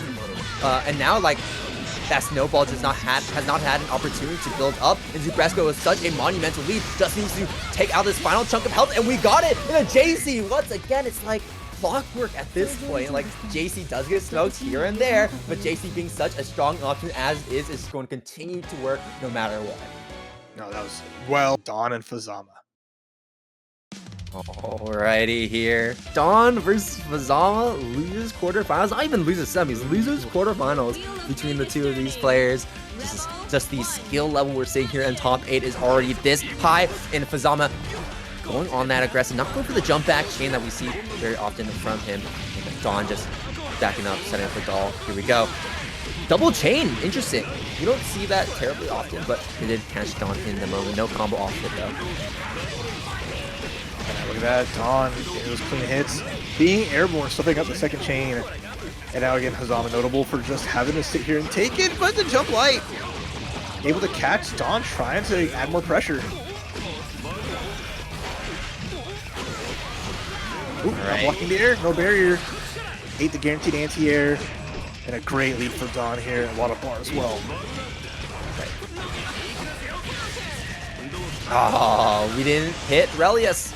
So Relius was able to get himself from the situation, though Ignis is down and offline, so Fuzzama can just rain, just do whatever they want here on Dawn at the moment until Ignis comes back. Speaking of the devil here, Ignis is back online. We do have that gauge, and that guard thrust used at the perfect opportunity to actually get Dawn right off with the remote and try to stop Ignis. Nice setup with the vacuum, gets the jump, finds the hit. Dawn defended just enough to get the doll back. Does a great job of taking that first round. As Fuzzama got some clean hits here and there, but that Relius pressure just can be so overwhelming. Now Dawn, small knockdown, makes the escape with the 6C. Still not finished yet, although Whip gets punished by the air dash. Yeah, stuck in the corner against Dawn. Yeah, having to respect Ignis. Ooh. Crush trigger. Crushing Fuzzama's hopes and dreams here. Gets a quick knockdown into the jump bait. Gets a lot of the Ignis back. She was really almost at the end of her rope, but full of juice here as now Dawn needs one little hit to activate again. But Fuzzama has combo. Almost had the extension to finish, but finds a reset counter hit into more damage.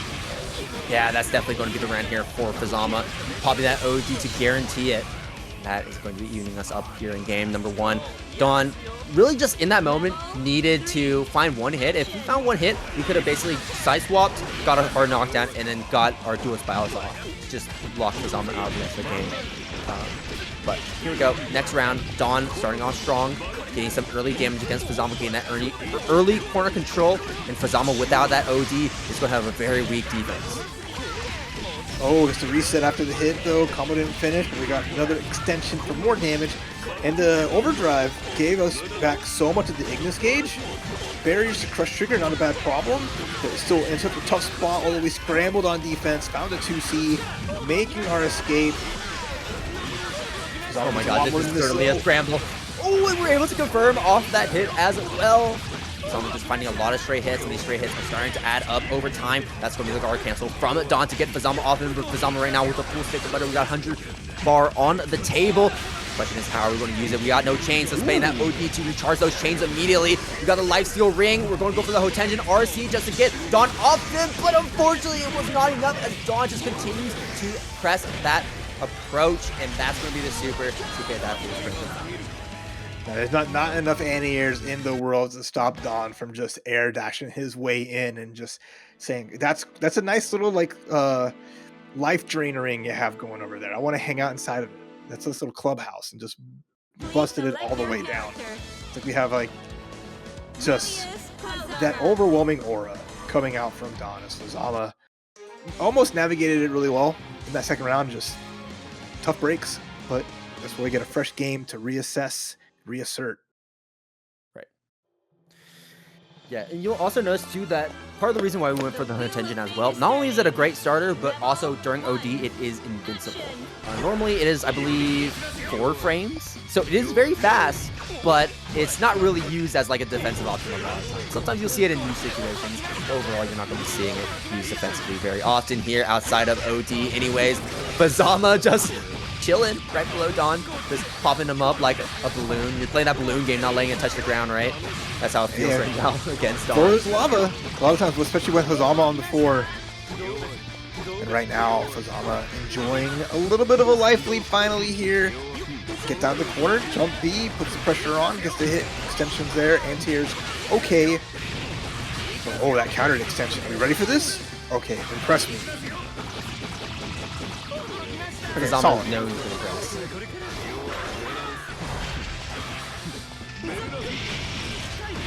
Drills from the heaven.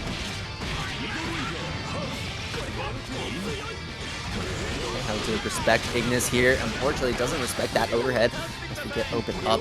Burst comes out from Fuzzama. I think as Dawn, like, if you lose this one, you're still feeling pretty good. You were able to get that burst away, but even better if Dawn can take this round. That's exactly what he's looking for. 100 bar. Oh, we get my goodness. with a reset like that, or we can just go for the kill here because we got that reset. No way. Put the guilty gears on him. Not the like second this. super. What about second super? As Dawn, like, Fuzzama showed such a great conversion earlier, and Dawn's like, okay, hold my beer. That was actually insane. Match point for Dawn here against Fuzzama. Oh my god, the drills caught Fuzzama trying to actually like go to the other side even. It's like, no, sets up that wall and you're not allowed to go over. What can Fuzzama do here? Applying a little bit of pressure, but it's so hard as Dawn is able to just make quick escapes with some good IBs, a bit of barrier, and these up backs. Fuzzama in this corner, not even a way to counter assault, just has a burst and a prayer.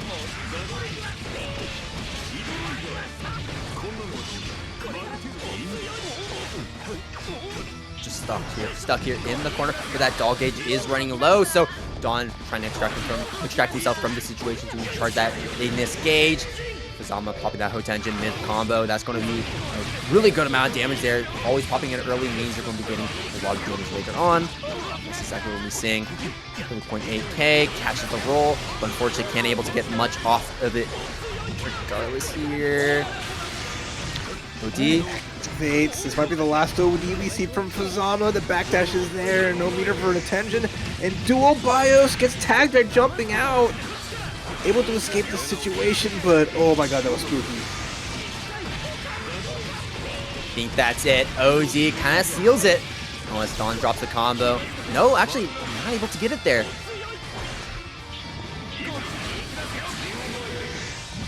Do a spile for full screen. Oh! Don't look at the doll. The doll is a distraction. It's all about Relius with the air dash with Bank Shishigami. Winners finals, TNS, Blue Centralfiction. Again, a 3 out of 5 set for the only one player will remain in the winner's side between these two monsters. Right. I mean, it's the OS. I guess if you lose against Carl, Carl's broken. But if you beat Carl, it's like, okay, I'm the greatest player alive. It's a win-win for Kobe no matter what. But the best win is an actual one. Let's see how it goes. All right, both players immediately backing up, giving each other space. Kobe waiting to see what Ada is going to do. Runs up, finds one pot shot against Ada right there. And You see xcaliburbladez deactivating Ada for just a little bit to recover that gauge. Ada on the other side of the screen, you still got to be very cognizant of how she's going to be operating, even though you can't see her. And we do find a fatal counter, but not close enough to actually capitalize off of it. Kobe's going to have to deal with this offense now as xcaliburbladez goes for the sandwich pressure. Does a good job. A lot of IVs, a lot of good blocks. Gets to escape as Ada's gauge is slowly but surely disappearing little by little. No command grab for you, but it's going to be immediate overdrive just to get the gauge back. So from both sides, no burst available here. A light advantage for xcaliburbladez. Projectile coming. There it is. Kobe jumping right on over. When you hear it sizzling, you get out of the kitchen. Man, that's just so annoying too, right? Nice! Like, I feel for Kobe. Like, the fact that xcaliburbladez just gets just a little bit of time to input the fireball is like, okay, not to immediately respect the fireball, even though I had you in the corner. I know it's so annoying. Here we go. The round looking good for Kobe here. Finds the hit on this other side and weathered the storm. Basically only got hit a little bit here and there, but just with good defense and presence of mind, take a solid first round. He got the lead and he was able to maintain the lead right there. Okay, there's a Brio knocking Bang off the other side. It's a little rough for xcaliburbladez, who wants to at least get both Carl and Ada right next to Bang as early as possible to set up that pressure. And oh, she's down again. Yeah, that's bad.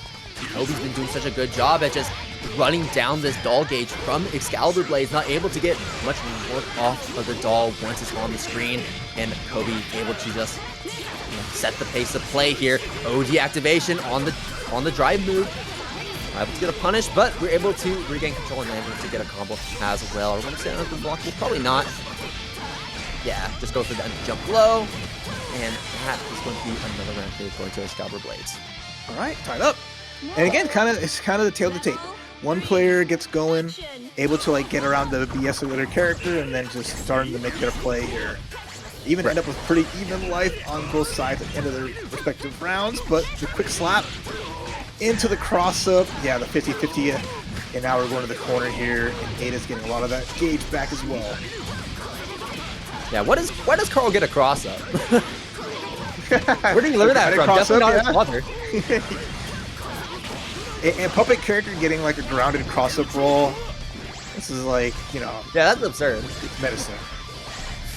Anyways, here and we then go. Happy Piloting Chaos. Ada. That's just like we're keeping the thing going. Yeah, just extracting Ada from the situation, letting Ada recharge for just a little bit. And yeah, just dancing around, buying time for Ada's gauge to recharge so we can use it when we need it. And right now, we're just toeing the line here. Ada's about to run out, but Ada's not running out because xcaliburbladez is playing so smart when it comes to this meter management. And because of that, we're just continuing to keep control of this final round of game number 1, taking the first point and putting that into his board. That's going to be a very, very strong display of skill from xcaliburbladez. I mean, just playing neutral very well, playing very slippery, and knowing how to buy time when that doll gauge was starting to run low. Yeah, I mean, just patient time, and also just draws up the clock a lot, right? It's a battle of stamina. But xcaliburbladez is always playing for the long haul. They are a stayer. And it's aggravating watching like 40 seconds go by and you barely made a dent on them. But, you know, Killakobes had that clean first round, showing that they have the capacity and they know what the mission is, right? But we'll see in game number 2. Can we tie things up here? Will xcaliburbladez cement an even bigger lead? As right now, the Brio gets the snipe, a chunk of life gone, but the chase down. Forcing the burst on xcaliburbladez, getting that space against the projectile. Fireball's coming. Yeah, has to respect it. Stop throwing out those nails. And speaking of nails, we pop out the doll's nails to catch Kobe trying to approach. Stalling in the air for just a little bit. Fireball comes out. Okay, very smart. Tying in the drive right there in that block string so we can chunk the first hit of that fireball and then still be applying pressure on xcaliburbladez. So this is another good round for Killakobes. The bumper's there as well. He's able to apply that couple more pressure, but a counter assault to negate it, and then the projectiles. Killakobes was not ready for the Sizzler. And this is so much on the mental stack. I didn't even hear it that time. Now we know we both would have got like extra hits, so we understand. But the air-to-air, Ada's long out of there, and this is probably the best spot that Kobe could be in, especially down to the doll, is for now a non-factor. Honestly, really good defense here from xcaliburbladez, actually blocking all these overheads. Fireball comes out, and there's going to be the counter hit as the explosion hits on Excal's block. Side block, heal the burst. What a round closer. The roll through mix up has hit 100% of the time, and then Killakobes hit that last second burst to try to at least maintain something. But now they have no burst. They're down around. xcaliburbladez teching the throws, blocking the overheads, just weathering the storm here. But finally, nice hit from the 6-8 with conversion. Okay, yeah, that's going to be the burst coming out, not letting Kobe get any of those seals unlocked, and that's going to be a mid-screen confirmed to bring us into the left side of the screen. Good roll punch with Ada, give him some slaps, good blocks on the empty jump low there. Going right under the nails as well. Kobe trying to control the screen, but xcaliburbladez is slipping right on through. Fireball comes out, has to respect it, clashes with the projectile, catches Kobe. Wait, that was the guard cancel to the nails. That is so grimy. A little extra damage. He never can kill, but it's the perfect situation here. As now xcaliburbladez has enough doll gauge. It's the Fury swipes once more. Kobe with only a little bit of bar, running out of barrier. It's in dire straits again. Xcal just farming this danger state on Kobe.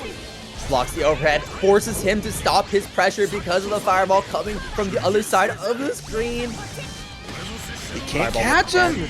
He's everywhere you don't want him to be, but the slidey is there. Overhead gets blocked once more though, but the low, finally we get a hit. Kobe's going to be able to even up the life totals here and take a slight lead, but has no more nails. Gets the overhead again, and this should be the round. Oh my god, with 8 seconds left on the clock as well. Xcal was just a wall in that round right there, but Carl, not known for having a strong defense. You know, we do have access to the fireball, and that is very grimy, yes, but we're not getting that opportunity. The only thing we have is a guard cancel. And now Kobe, early hit as well. Yeah, xcaliburbladez got a burst just in case they need it, but the roll through avoids the bumper. There's the overdrive. A lot of barrier as well. Oh, runs right into it, and that's going to be the start. Yes. Fireball catches him as Kobe tries to fly to the other side, and Xcal is going to be getting him into the right side of the screen. Bumper is on the field though, so Xcal probably should be a little bit worried about that if Kobe can get any advantage in that side of the screen, but Xcal is just going to chase him right on out. Alright, setting up the doll wall just to make sure Ada is always in play. Avoids the slide, the RC comes out, but Kobe still gets tagged. Has the burst in case they need it. Gets just immediately hit by the doll. They get backdash. Holding onto that burst as much as they can with the counter assault out. Uh-oh. Now this is scary for Xcal. We're taking a lot of damage from this combo. We are going to get burst back though. Nail Umbrella is active, but we had no nails to actually make that a threat. The slide, trade on both sides, slide again, overhead, there's the drive, activate overdrive. Can xcaliburbladez avoid the 8-way air dash pressure to finish it? The low, there's no overhead here, there's no cross through, it's just a quick hit, and we're tied up 1-1 as Killakobes answers back. Pretty confidently right there, able to get that burst back at a critical moment as well. I forget, I don't know if Kobe actually hit Xcal in that moment. I'll probably have to watch back. Everything went by so fast. But I think what Xcal was trying to avoid the most was nail pressure, but from the nail umbrella. But with only one nail there, I mean, we weren't really getting much off of that. I said it's just the rounds go so long. It's just Bang just has no way to reload, so he's just gonna inevitably run out, and then it just becomes a slobber knocker. It's just trying to figure out anything to just crack open xcaliburbladez. Alright, poison's there, the roll through is good though, and then hugging the projectile. Make it so Kobe can't just keep going. I can't believe that hit. Why did that hit? Oh, the throw! No guard point for you, that's nasty. Into the throw, here we go. Purple throw yet again. Kobe going to be taking that one right there.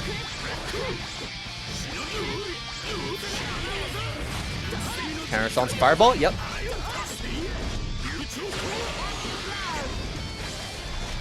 Alright, poison's ticking a little bit, but xcaliburbladez is fine with that, right? Got over that sickness, no problem, a little bit of bed rest. Some chicken soup. The nail, though, conversion is cute. Knockdown's good as well. Finally get some seals on the board.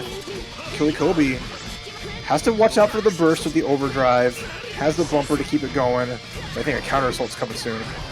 Oh my god, this defense from xcal is crazy! Was that the fireball coming out? I think I saw the start of the fireball. No, okay, Nope. never mind. That was the Denied. data being activated. Okay, that's all 4 seals. This is going to be a lot of damage because we're in OD. Speaking of OD, xcal popping OD of his own. That's power assault into the nails. Still not enough to get the kill though. One more hit, or even chip damage could be a factor. But the block on the counter assault, yeah, because it's Ada doing the pressure. Counter assault lets xcaliburbladez block it out and get the punish. His counter assault is pretty negative. Tough spot for Kobe trying to escape that situation, but now xcaliburbladez round up here in this 1-1 set, trying to go up 2-1. Avoids the command grab though. Yeah, guys, just so you know, counter assault is not supposed to make you plus. But Carl makes it plus. Carl even gets extra credit off of it, gets a better, a hard knockdown like situation as well. It's just, yeah. Fighting 2v1 kind of has its benefits, huh? Right. Hey, but he's hard, right? Anyways, blocked it out. The stand drive there from Kobe. Being tossed back into the corner, but we're working on a perfect. We still have so much health to work through. Kobe now in critical health. We got that life bar blood red, and that OD finally being popped. One final opportunity to make something happen. One final opportunity to try and escape the corner. But I like that we're using these fury swipes because if Kobe tries to dash out, he's going to get counter hit and he's going to be put into a fatal, not a fatal combo, but a counter hit combo right there. And next xcaliburbladez can just do whatever he wants to wail on Kobe, which he's doing right now as we don't have barrier available to us anymore, so we are in a danger state. RC to extend this pressure. 5A pressure just continue to loop all the way through. xcaliburbladez just unfazed, gets opened up by multiple overheads, but no combos from Kobe until now as we push xcaliburbladez into the other side of the stage. Neutral check block, gets the empty low here. Kobe bringing this back slowly but surely, gets some nails in, but it's going to be the overdrive. Overhead's good though. Big jump in, but not a full combo. Counter assault back. Ada is available. There's the Sizzler. Oh, but the anti-air in the last second. He had it too. The comeback was almost there, but unfortunately for Kobe, it was not meant to be. Dropping the combo and xcaliburbladez being xcaliburbladez, able to resummon Ada and finish things off. That is going to be the third game going to xcal as he is now up another point. All right, here we go. Game number 4. 2-1 in this big winners final set as the Demon xcaliburbladez. One more round from being on grand finals winner's side. Killakobes sends out the sis and immediately taken him to the sandwich shop. What are you having on yours? All right. I don't know if that was intentional with the nail, but it did block that fireball, so we didn't have to worry about that. We see, like, just the same we see Ada protecting Carl's. xcaliburbladez does a great job of protecting his sis. Just the same command grab whip. That's like every attempt has not worked, so it's trying to get Q with it. Yeah, dude, how are you even supposed to block all of this here? That's the fun backing part. up, no sandwich pressure. Dash out. Okay, quick gets thrown.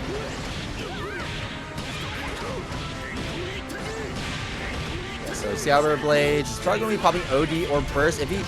Yeah, okay, counter assault comes out. Ada moving forward, close that distance, locking Kobe down out here in mid-screen. Super perfectly timed. Going to be getting a good chunk of damage and good corner carry as well. Oh, but set up the umbrella, but that wasn't a real setup. Got tagged. He's getting bagged. In tough spot here with the throw before the doll activates, and Killakobes, unfortunately, a little bit of a weird situation off of the Dippykun. Loses it because I think the bumper messed it up. First being spent early. Goes for the low, gets the snipe on the ankles, and here we go. Yeah, I'm gonna need to review the play on that one, but I think, yeah, there was just weirdness. Oh, stuffs the cross up. Not bad. Now Carl's stuck in the corner. Right now, Zubreska just setting up a lot of these preemptive hitboxes just to wall out Kobe, despite his back being against the wall. But Kobe swapping sides with xcal. xcal just continues to be unfazed, playing such a strong defense. Nails will miss Kobe, but we just go for it again, popping him up. And now we have that corner control. That's unblockable coming through. Low and overhead, you cannot block this as you take some guaranteed damage. All right, now we're just doing the stair-step pressure. As Kobe bearing for his life. Doesn't get hit by the cross-up, gets the overhead.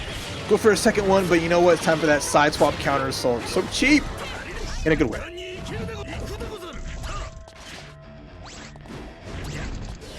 Just letting Ada recharge here. Like Kobe's going to give him that space. He might as well take it here.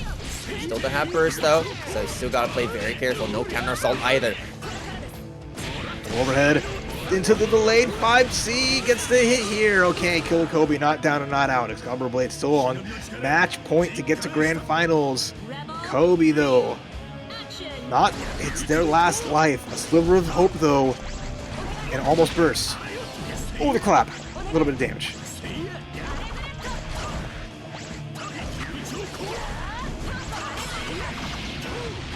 Okay, yeah, no, sure. Sure, yeah, no, that definitely beat Kobe right there. That active hitbox, actually tossing Kobe into the corner, perfect trajectory into Ada's loving arms. And now xcal is just winning this round here. Kobe does have the burst available, I guess. No burst available. I mean, what are you supposed to do, right? Everything's just so safe. And now we're in danger state. xcal just needs one good hit, and that's going to be a guaranteed crunch trigger, as there's not really anything you could have done there as Kobe. xcal still not able to get the closure just yet. Not going to be getting his perfect, as Kobe is going to attempt this long road ahead of him in terms of this comeback that he has to make. Yeah, powered by pure spite at this point with throw, but gets the hit until the nails. The brio on the backside. You thought it was a whiff, but no, it was me. It's just fighting to see who gets that run back, or who gets their first match against xcal up there in grand finals. Zubreska versus Dawn as a loser semis. 3 sets remaining of tonight's bracket.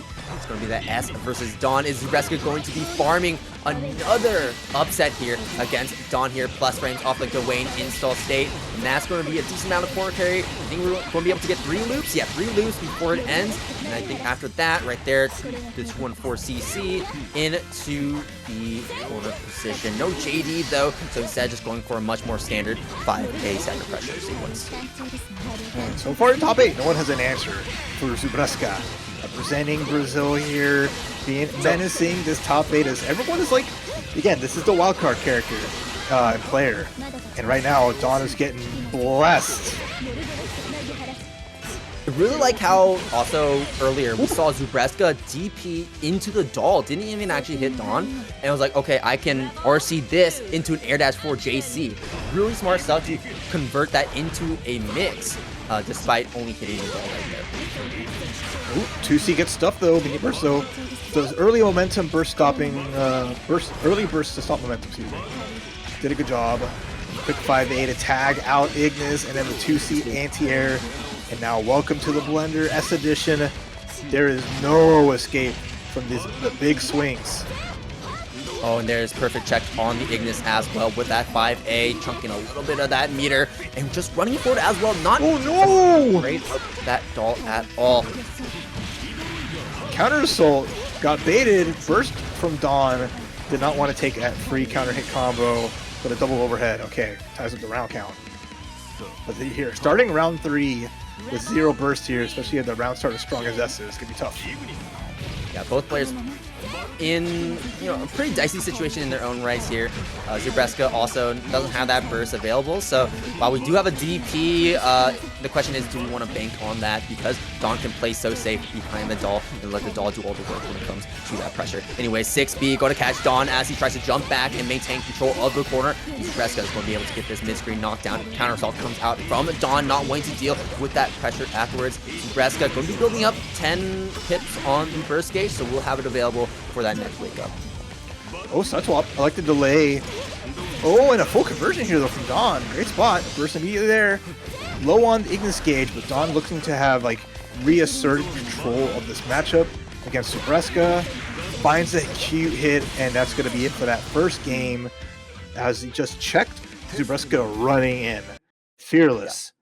Well I'll done. say that did feel a little bit bad for Zubreska there because we were able to get that JB, but unfortunately not able to get another gem cancel JB just because of the angle that we hit Dawn at. Because the idea was like JBB into the 63C install, and then we were able to get a combo afterwards off of that. But Zubreska not able to get that because it was just a bit of an awkward hit. Still though, Zubreska playing pretty well. Kind of, you can tell that Zubreska still understands the matchup, especially when it comes to these 5A checks. But Dawn is also starting to sucker punch Zubreska more often when we try to check Ignis in some of these situations. Yeah, it's still 2v1 at the end of the day, right? Take that advantage the best you can, just to try to control Zubreska, which is no tall feet, yeah, not easy. I mean, you gotta understand too that like Zubreska comes from Brazil, and we got some like evil characters down there in Brazil. I'm sure that he is used to the Dawn. Anyways, burst comes out, lots of that health already being taken away from Dawn. 5A check on Ignis once again to interrupt that sequence as we try to escape the corner. And now Zubreska is in active flow, has all the resources they would want, feeling pretty darn comfortable. Led late through the crest. But there you have 5A, no Ignis for you here. In situations, the anti-air 2C doesn't work. The Ignis summon, stuffing it out, but Zubreska's still in a great spot, runs up, there's the spin, gets the win with the counter jump C, and now Dawn inching forward on a comeback, but Zubreska shutting that down quickly. I think the idea right there was Gawain into RC, but that Lele really just throwing him for a spin here. There it is, Gawain RC coming through, but Dawn and that Lele perfectly yet again. Okay, going for the doll, converted right into that double projectile on the ground. Has to hold the doll here though. Can we block out this sequence? Duo Spiles comes out, and we get hit on the ground. That is not a position you want to be in. Still though, I don't know if Dawn can take the kill. No, we could. We definitely could. Yeah, the pickup was a great finish there. Dawn, one more round in. With a little bit of life, and just managed to just assert all that control. Just once they started just defending really well, picking those spots to spin, not taking damage from it. It's just good reads in all of these little spots. Playing with some good steps, but now Zubreska, early hit, doesn't tag the backdash, instead gets caught trying to escape themselves. Dawn looking to stop this run here from Zubreska. Stop it cold. One more round to go for Dawn here, and this is one way to set it up. That's going to be a hard knockdown here in the corner, but because we spent that 50 meter on the RC means we won't have dual Spiles on Wake Up. It's okay though. Just gotta worry about DPRC maybe on Wake Up. No, not going to be represented from Zubreska just yet. As Zubreska chunks another combo, spends the burst, goes to install.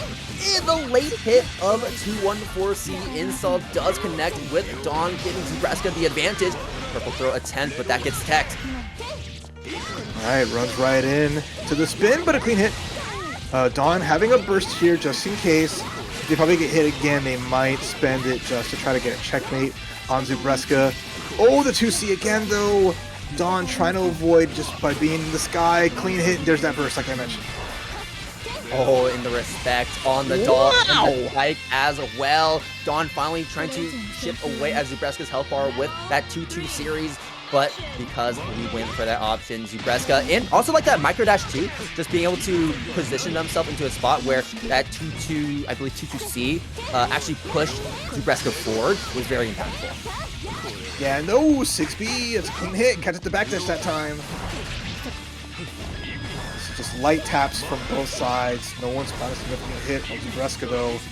Still has to be careful. They are down one whole game. Was that a whiff? Psych! My wifey got my back. Oh no! Not like this. Active flow here for Dawn. That's going to be building up those pips on that first gauge. 6B, that's big here for Zubreska though. Active flow of Zubreska's own. Double overhead, gets all blocked by Dawn. And the super jump, so big. Tries to bait out the burst. No burst comes out. Can you block it all? You can't burst this. Throw tag, survives it just barely, but we do it again. Running the wife forward, the jump out, next tech. DP to survive it. Run up the throw, next tech from Dawn. Okay, small hits here on Ignis. Oh, 6B! Looking down at that doll health gauge. Burst comes out from Dawn now in the corner. Zubreska still has that burst available. DP right Nice! through. With the burst, the overdrive, the bait, and the assist from the backside. Jumping over Dawn does the job there, despite baiting a burst that wasn't there. Pot that we have here tonight. Dawn versus Kobe. This is such a big matchup that you see all the time.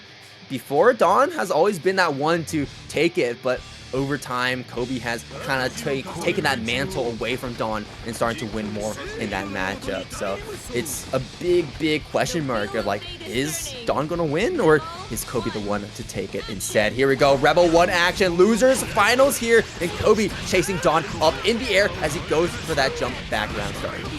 We've seen that a lot. These neutral checks from Kobe into immediate swing. Even after the setup with Ignis. Finds a hit, gets the nail. Put himself in the corner, but hey, watch your ankles. Double time. Poison being wide. With meter and the Funka, it should be no problem. We'll go for the super here. That's meter right Win here. it to win it. Yeah, definitely checkmate. Kobe closing out with the super. Level 2. Pretty solid, pretty clean. That was a bang round for sure. And once again, going for the same round start, but this time Dawn going for that jump forward, maybe trying to press a button either way. Kobe going to snipe him out of the air. Wow! Yeah, tries to go for someone to the side, but the doll actually catching Kobe automatically. Yeah, that spin dash coverage, incredible, and some solid damage off that too. That was really well awareness. Dawn recognizing that the drive would come out to save her bacon, but not quite. And now this is another tough spot to be in. Jump into, grab into overdrive. Well, it's all good. We have 3 pips on the board, I should say. And we close out that round, no problem. Level 3. And we will be regaining that gauge pretty fast as well because that was OD. So we'll definitely have it later on in this round, unless Kobe really just cleans up Dawn here. Which, if that first round was anything to go off of, it's definitely in the books. Alright, the chase downs there. We haven't even used Ignis yet. But the 6C is going to be a quick drive from Kobe to wide swap in the corner. Makes the escape, popping the overdrive on Bang. Ooh, okay, but getting hit right there. Not going to be a ton of damage. Good block on that cross up. Nice 6A out of there from Dawn. Actually gets the uppercut. And finally gets Ignis summoned, but the immediate up back from Kobe to avoid that situation. She does tank the needles. She doesn't get hit by projectiles, so that's actually pretty useful in the matchup once she is there, but Kobe finds a quick air hit. He's going to have meter here. Oh, doesn't get to finish the combo. To spend that burst. Dawn feels pretty good about being able to keep that resource. Led late though, and that's going to be the easiest burst of Kobe's life. Yeah, with the like, poison and that hit and jump cancel, for sure. Right, it was like you either burst or die, and in that instance, that was just death either way. Dawn going down as Kobe takes the first game of the set. And Dark King Rigo is going to be the real MVP of this set so far here with $20 being sent to the match arena. We're at $162.50 in the pot right now. Keep it coming, y'all. Keep it coming. Yeah, nickels and dollars, nickels and dimes make dollars. Yeah, nickels and dollars make more dollars, right? But it's going to a great place and more great matches. Is round number 2. Kobe striking first blood. That Bang, he wants that round back. Tired of this xcaliburbladez character. We need him to be defeated, but it's still a long road to see who will face him off. Face off against him. Yeah. Alright, game number 2 starts up backs from both sides, setting up Ignis already, getting some small hits. Off to the corner we go. Yeah, while that jump forward approach has been smart from Kobe in those previous rounds, not opting to go for it this time did mean that Dawn had a perfect opportunity to summon Ignis and then just kind of do whatever they wanted right there. So it was just taking the first blood, but Kobe responding in kind with a good amount of damage and taking away that burst from Dawn as well. That does feel pretty darn good. 4 seals right now on a deck. Alright, grabs the drive though. Nice little throw to beat the guard points. Kobe's gone for that a lot here in this matchup to escape the corner and side swap Crush trigger immediate burst from Kobe, wasn't ready for it. And then dual BIOS once more, but I'm going to escape the bumper and get the air dash.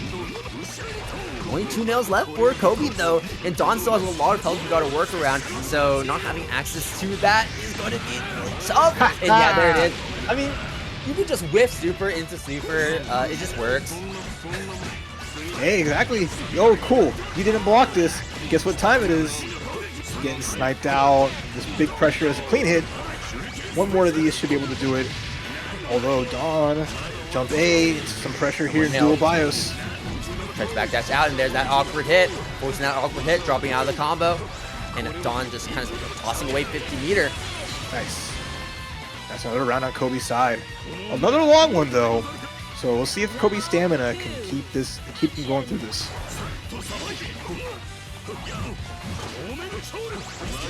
Yeah, with the bumper right there.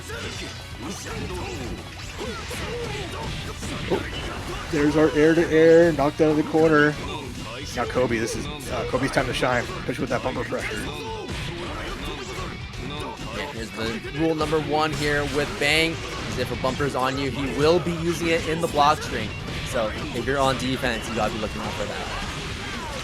Another clean hit, and there, I mean, Dawn is just starting to get burst back after that last little bit here. Finds a 2A, and this is okay. It's at least a start. It's gonna need a lot though.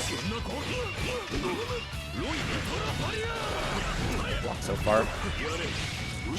Yet to find a significant hit yet. Text through. Use the nails to fall right down, catching Dawn. That's going to be the OD activation. Should be able to get the enhanced super off as well, but doesn't even need it because we do so much damage with all 4 seals in OD. Beautiful finish there. Using those resources perfectly, especially popping that OD just to make sure we keep the combo simple, easy. 2-0 for Killakobes, as just needing one more game to seal a 3-0 victory and get to Grand Finals loser side. Dawn finding some small hits and finding some chances there, but it's all about how Kobe has answered back on defense with backdashes, up backs, a drive, mixing those options so well and making it so Dawn is just having a hard time keeping pressure going. I thought for a second with that small pause at the character select screen, we were going to be swapping to that move, but no, it is that Relius that we're going to be locking into for the rest of this set as we get into what could potentially be the final game of losers finals here. Round start, Kobe going for that same aggressive approach that we saw in those first 2 rounds of that jump forward air dash, making it hard for Dawn to try and summon that Ignis safely. Right. Scary spot here if you're Dawn, especially you're in the corner here against Ban with penny amount of nails, gets the low A one more time. No escape, every chance you think you have. Kobe's ready and waiting. Notice too that even though we're burying and pushing Kobe away in his pressure sequence, it's also like so hard to like keep him off of you because he can set a bumper to reestablish control, or you can just toss out the nails and say like, okay, you push me away, but the nails are still going to connect with you on block, and I'm still going to be in a winning situation. Here we go. Yeah. That's going to be a big air-to-air confirm. That might be it if we choose to pop OD, but definitely not wanting to pop OD, definitely wanting to save it. And Ignis fighting ghosts! Swinging on nothing as Kobe read a super, made the right call, match point. One more round away and looking nigh unstoppable. Every hit from Kobe has amounted to some solid damage, and every hit that Dawn has gotten has been kind of awkward and harder to convert, so has not been able to make the most of things. Okay, but we're finding some decent hits here. 2 A's though, not going to be leaning to not leaning to a lot, right? I mean, like, what, 1,600 damage on a combo? I don't think Kobe's terribly worried about that. But I guess it's just adding up over time as Dawn continues to win neutral here. Kobe on a set point has a lot resting on his shoulders, but this is one way to try and take this comeback and win over Dawn here in this round. 4.2k right there, has all 4 seals unlocked as well. I mean, honestly, just one good hit into popping OD, and then we should have the game here for Kobe. OD being popped because the devil, 8 seconds. In the air, are you gonna get grabbed? No, not quite. And there's a burst there to help, but the hits, the lows, the damage, has Dippykun ready. Will this finish the job and send Kobe to grand finals? I mean, with the enhanced damage from the OD, the Super most definitely will, as Kobe gets a 3-0 over. How he's going to be managing those resources with the nails and how he's going to be working around the doll is going to be the big 3 things you gotta be looking out for in this set. There we go. Tampa Never Sleeps, BBCF number 5, presented by Razor, the grand finals. Xcaliburbladez with the Killakobes, 3 out of 5. Here we go. And first hit, props. Big time to Killakobes. Welcome to the corner. Your sister ain't here to save you. Okay, we have blocking the fireball, having to hold this pressure, and that's going to be the Aerodat on the other side. Xcaliburbladez going for that at the last possible moment to throw Kobe off. That's going to be the burst. Yeah, burst from Kobe just to make some space. Don't have the nails. Poison and the exploding, just to kind of keep Xcaliburbladez in check. Poison does its job. Kobe's still at a slight deficit here, and Ada is full of vim and vigor, ready to get the party started as Xcaliburbladez is so patient. Absolutely, and now this kind of feels like GG's, right? We have Kobe in the corner. He has already expended that burst.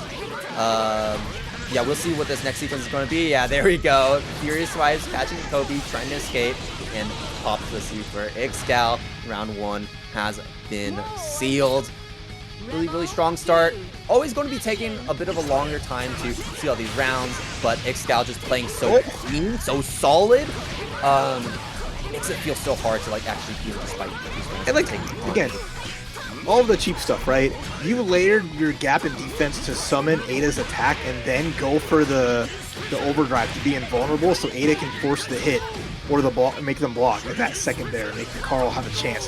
So it's just those moments where Carl can literally steal a turn with really no repercussions. And right now in the corner we go, Furious Wipes again, just a counter assault with the bumper to make some space.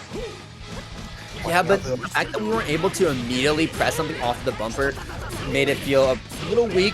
Able to get that over off that bumper instead, though, so I guess it didn't feel too bad after all. Okay. And it's now without the burst. Ooh, we popped the burst. Hero okay. burst? We're making sure we survive a little bit. The RC on the dunk. Dude, Sandwich with the lose, throw. Kobe, if you lose this one, you gotta pack it up. Whoa, it's just game 1. Chill out. Pack it up. And what a game 1 for Xcaliburbladez. It's over. Not the hero burst from Xcal saying like, you know what, I'm a win. Like, nah, I'm a win. Just, oh my gosh, said it with the system and said, hold on, this is my script. I am the star of the show. Carl and Sis just denying Kobe, even a round. This is what we're come to. This is what you rolled upon us, Salty. We now have Carl versus Azrael. Not even the Jin. It is the Tyrant. Dude, he's just throwing stuff at the wall at this point. He's like, I gotta do something, right? Let's go for a change of play. Let's try the Azrael. Azrael into Carl, not great, but we'll see if Kobe can end up making this work. He's been actually devoting a lot of time into Azrael as well to be an actual secondary for him, though I still don't think it really matches the same level as his Bang does. But yeah, we'll see. you know, Kobe's caught a lot in strength, like over time, playing a lot as he does, having a lot of different characters in the wheelhouse. But Xcaliburbladez a master with the Carl. The Ada's gone though. Chance here with the overhead into the RC, and now we're getting the Sentinel dump into the full extension. I'll say we do have like some strong options here that Azrael has that Bang doesn't have.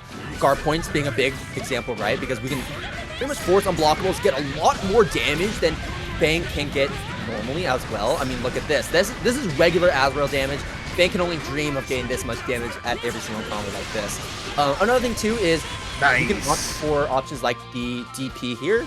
That's obviously not the best DP, but a DP is a DP. And we do have access to just, hey, I'm a get in your face, boost off, right? Like, I'm going to get in your face whether you like it or not. And he can have force his way in. Though it'll be a little bit harder with Ada blocking the way, so you kind of want to clear the doll first before we're going to start anything. even that last little uppercut there with meter behind it to get that first round. Just a crush trigger into throw. You don't have a burst to save your bacon here. As Kobe's with this pocket pick, doing damage. We have double guard points. That's scary because certain things can be absolutely devastating if they come through. But we absorb the fireball, perfectly done, and send it right back. What an answer there, just turning one of Ada's strongest options into Azrael's. Waiting for those waiting for those weak points to run out of time there. And xcaliburbladez running in with a fresh slate. Dolph keeping control here. Mid-screen. Pop him into the corner. Here we go. Now the loops start coming through. Overhead attempt. Fireball gets soaked up by the Growler. And xcal respecting that fireball option. DP comes out. Does interrupt that fireball startup from xcal. And might be taken here. No! Cross up Growler. The Bojack not coming out and working out here as an RC to add more pressure. Plenty of Ada here available. We do have a DPRC just in case. Yeah, but gets tagged just like that. Here. Knows this combo won't be enough to kill, so Kobe opts to not burst. It also is on xcal to make something happen here because we're about to get timed out. Can we open him up? Second, no problem. No, we cannot. And who would have thought that the Azrael switch would get Kobe a game? The Azrael timeout. How do you like it, xcaliburbladez? When I run the clock, the Not brawler, the card. in-your-face, like Titanic character that is Azrael, is the first here in Grand Finals to take a nick off of xcaliburbladez's Carl. Now the question is, does xcal know how to play against Azrael? Because it felt like Kobe was just running him over there. We'll see. Hey, that's a start. One game is all it takes to get things going for Kobe. Locked in with the Azrael, and I like it too. It's not like I'm down 2 games, I'm making the switch. It's like I got bodied the first one. Okay, let me bring this out and let's make it happen. Right. But I mean, he's also played him in winners finals, so I guess you could say it's like, you know, you played 4 games and then swapped. But yeah, no, Azrael seems to be working so far. We'll see how xcal ends up adapting to this character. So far, he looks pretty clean though, as Ada is down, but because we are in the middle of that combo, Ada will have plenty of time to recharge and set up this sequence here. Oh, nope. Attempt. Nope. Big block there on the counter assault. Perfect from xcaliburbladez. And again, yeah, Ada took the hit from it, but that's because Carl was able to block no problem. As we layer up our offense, making sure that we're safe from those pesky system mechanics. Okay, so facing him up. Ada going to pop him to the East Coast. Fury swipes again into some nice pressure as, yeah, the delayed overhead's going to catch Kobe here. Has a burst just in case, but there's the low off the hard to block and wake up buttons. All right, get some hits. Tiger Cobra Leopard with 1 weak point and the overhead for some massive damage. Blocking this out. Oh, okay, but that's a big hit right there. xcal going to be spending that first. See what Ada can do. OD. Punish was perfect. Perfect punish, absolutely. Yeah, jump 2C, as long as it's not blocked, no problem. It has a little full recovery as Killakobes made the right call, spending the burst for that situation to get the round. Looking to tie, to take the lead. 2v1, Growler for the fireball, no problem, but now it's in the sandwich.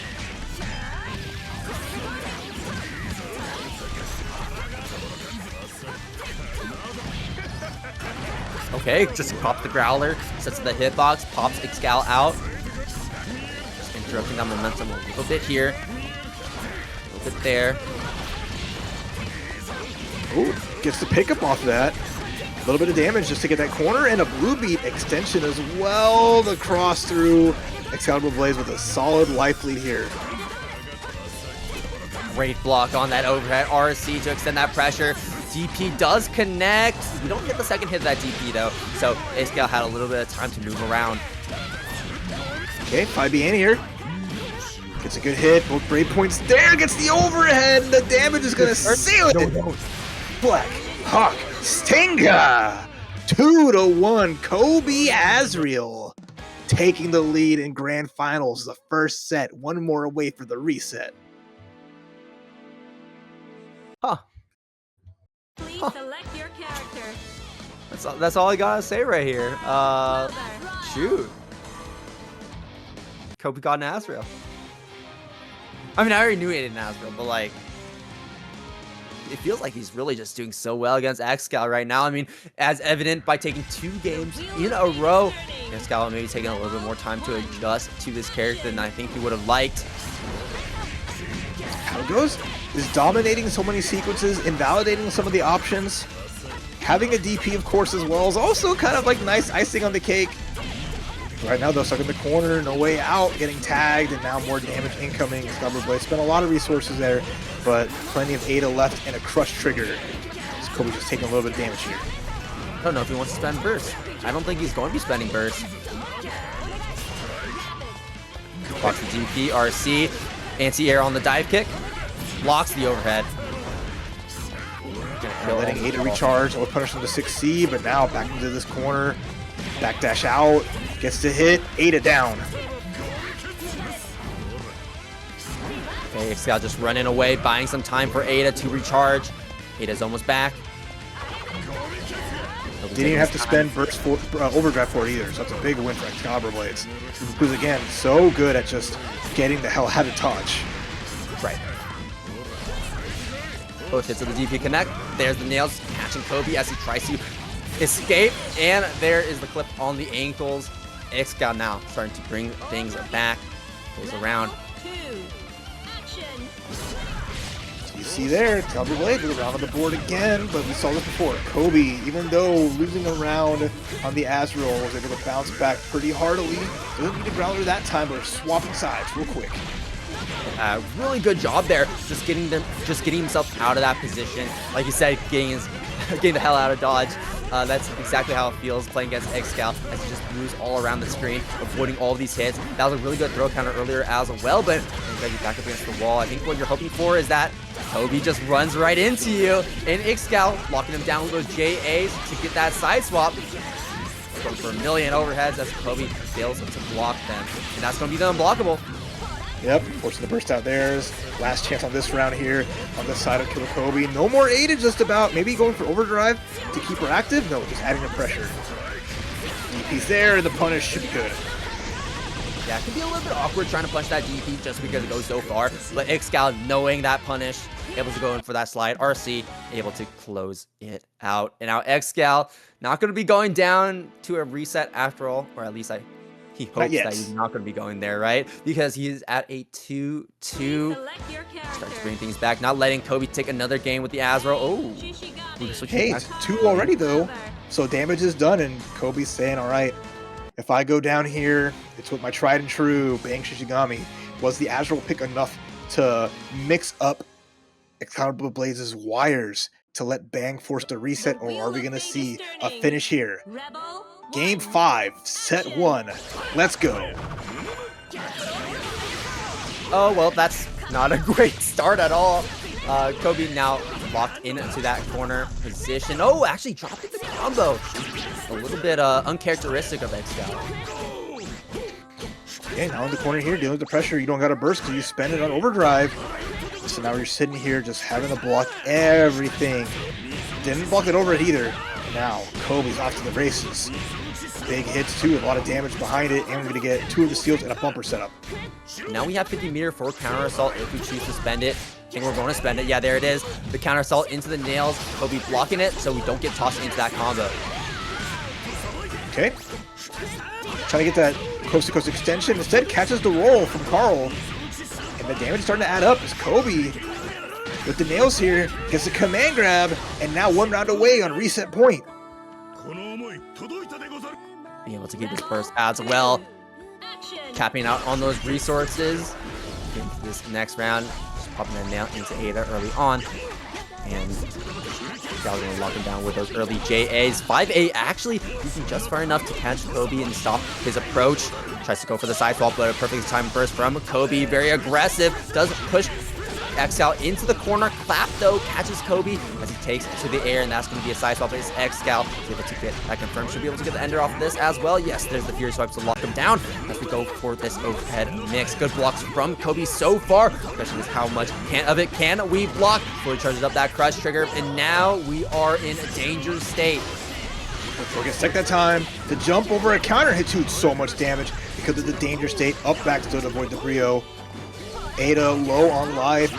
Kobe gonna get the barrier back. Falling nails. Gets a hit. Party time. A little bit of burst back on the side of xcaliburbladez. This time the counter assault doesn't save your bacon. Ada's not close enough, but the tech down keeps xcaliburbladez in this. Gage finally refueling here. Take one more round, but with one nail left, it's gonna be hard. Find a hit though.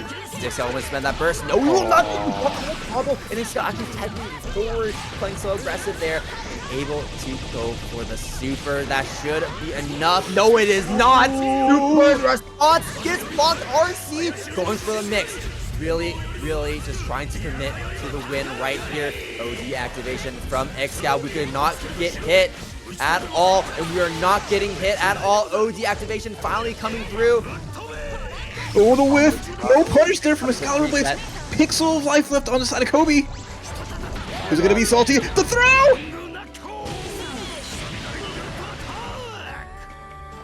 That we have reset the bracket. We are now sitting at a score of 0-0. Killakobes dragon xcal down to the loser side of the bracket, down to his level. As we're going to be starting this thing off anew. Final set of the night, y'all. Kobe pondering the Azrael. You know you can't switch to Azrael right now, but he can actually. The first set, yeah. Oh yeah, you're right. 100%. He's in there. He's going to be starting off with Azrael. I guess like he's playing it like KOF right now. It's like he's got the Azrael leading things off, and then he's got the Bang to close things out.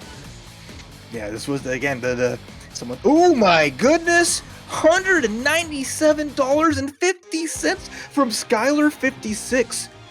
Almost $200 reduce, bringing us to $400. That's insane. The stakes have just been elevated, astronomical. Salty boy, what's going on? I know what's going on. They're trying to give Kobe money is what's going on. And honestly, like at this point, he's kind of earned it. Switching to the Azrael, getting wins with Azrael against Carl. Definitely no easy feat.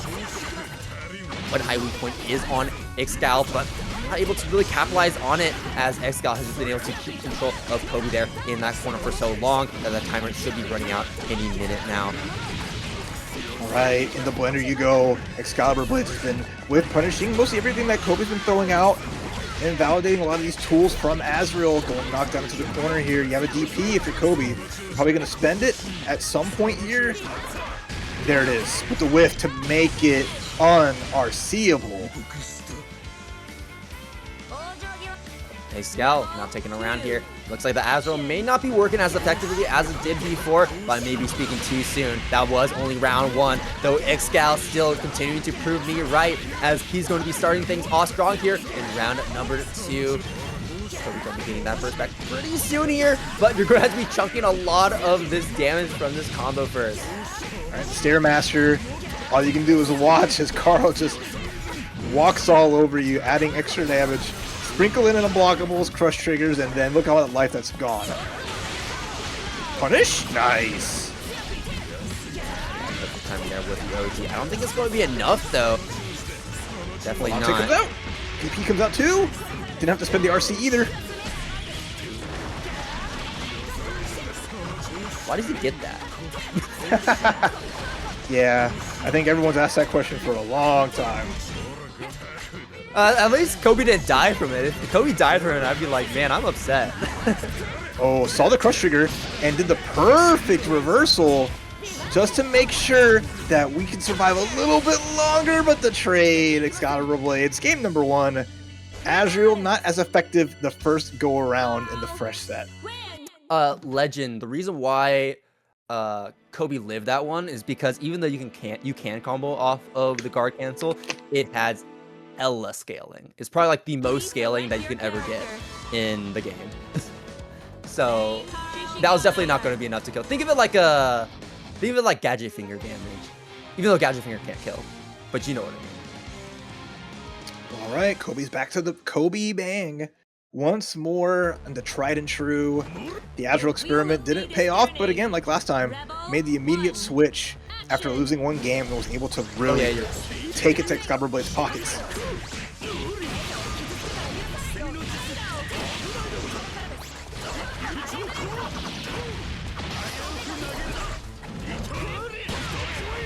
Yeah, just like what Zitkone said earlier, and I think what I mentioned too, guard cancel, you're not able to kill during the combo. Like, even if the scaling and whatever, it just will not let the opponent die. Either way, big lead for Kobe here. So it is like Gadget Finger. Alright. Big mistake from me, but either way, still going on with the set here. Kobe with the lead, starting off with the bang here, but xcal has that corner position, so you gotta ask yourself the question, who really is in the lead?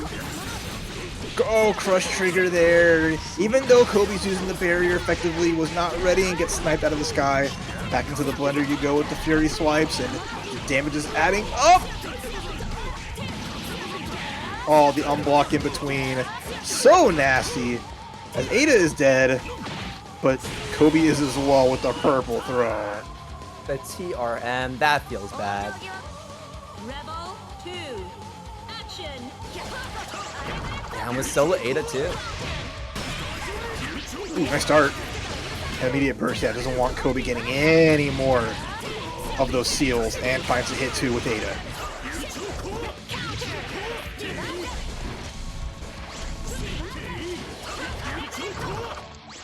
Stalling in the air for a little bit there. Kobe just runs right underneath. Does find a combo here. That should be enough corner carry to the left side of the screen. Yes, but we did use a lot of resources with those nails. Only 2 nails left, and still a lot of health to work through for Kobe.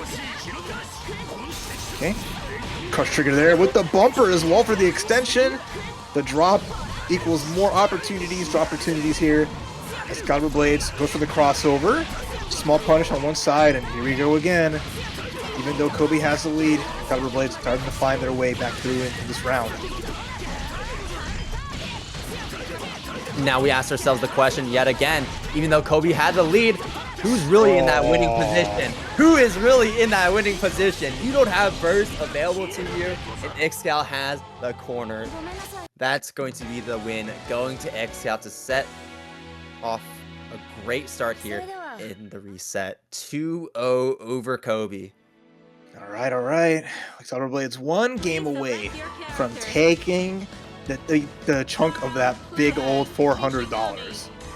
Right? We saw how crazy things have gotten for both players throughout this whole run, and how much tonight means in terms of like a moral victory or immoral, depending on what character you play, and also monetarily. Game 3, let's go. Action. Okay, Ada. Ooh, okay, just barely avoiding those nails, barely avoiding the clap. Burst comes out from Kobe early on as well. I'm not too sure about that burst position, but I think the idea behind it is that xcal is going to be in the corner now. Pushing that aggression over at connection. Crush there, and no burst either, so even though Ada's down, Kobe with a chance. Yeah, because Ada is down, we were able to get much off of it. Now Kobe is able to swap the tables here, switch sides, and inflict a little bit of damage on his own. 3 seals now into a bumper. Here we go, finds another combo against xcal, no burst being spent. They recognize it's a tough situation, right? If they want to spend burst, they probably want to get some momentum going in their favor, and this is the start of it. Jump D from Bang is a little something there at the very least, but xcaliburbladez in a good spot. There's respect from Kobe. When you use the fireball like that, it does become a little bit reactable, but the idea is just to make Kobe jump in the air, not let, kind of force him to not play the way he's normally playing, like with the nails, and have to restructure his offense, restructure his neutral. And xcal looks like we might take it here. OD activation with the super, definitely enough. Right. No, we missed with the punches, but it's a mix-up nonetheless. That is just and you're not getting out of that alive. It's a budget duos BIOS right there. It's single BIOS. There you go, right. All right, tournament point. xcaliburbladez 1 round away to being your champion here for TNS. Knock, knock, knock. Here comes Kobe with a tech throw into the Brio, countered it off the wall. Oh, okay, I was about to say, like, being locked into the corner that early without burst is kind of a death sentence right there. 15-year build up for Kobe, however, still getting opened up by the side swap as Scout runs right through, and now you're in the other corner. Guard cancel immediately being spent. Jumping out. So slippery. Great defense from xcal. Kobe just cannot open him up. Even when he didn't believe in the combo. Counter hit into the Volante. Off the corner here. One more touch. Not even a burst here on the side of Killakobe. Oh no! Out the counter assault, and that will be it, folks. xcaliburbladez with a 3-0 post reset downloaded.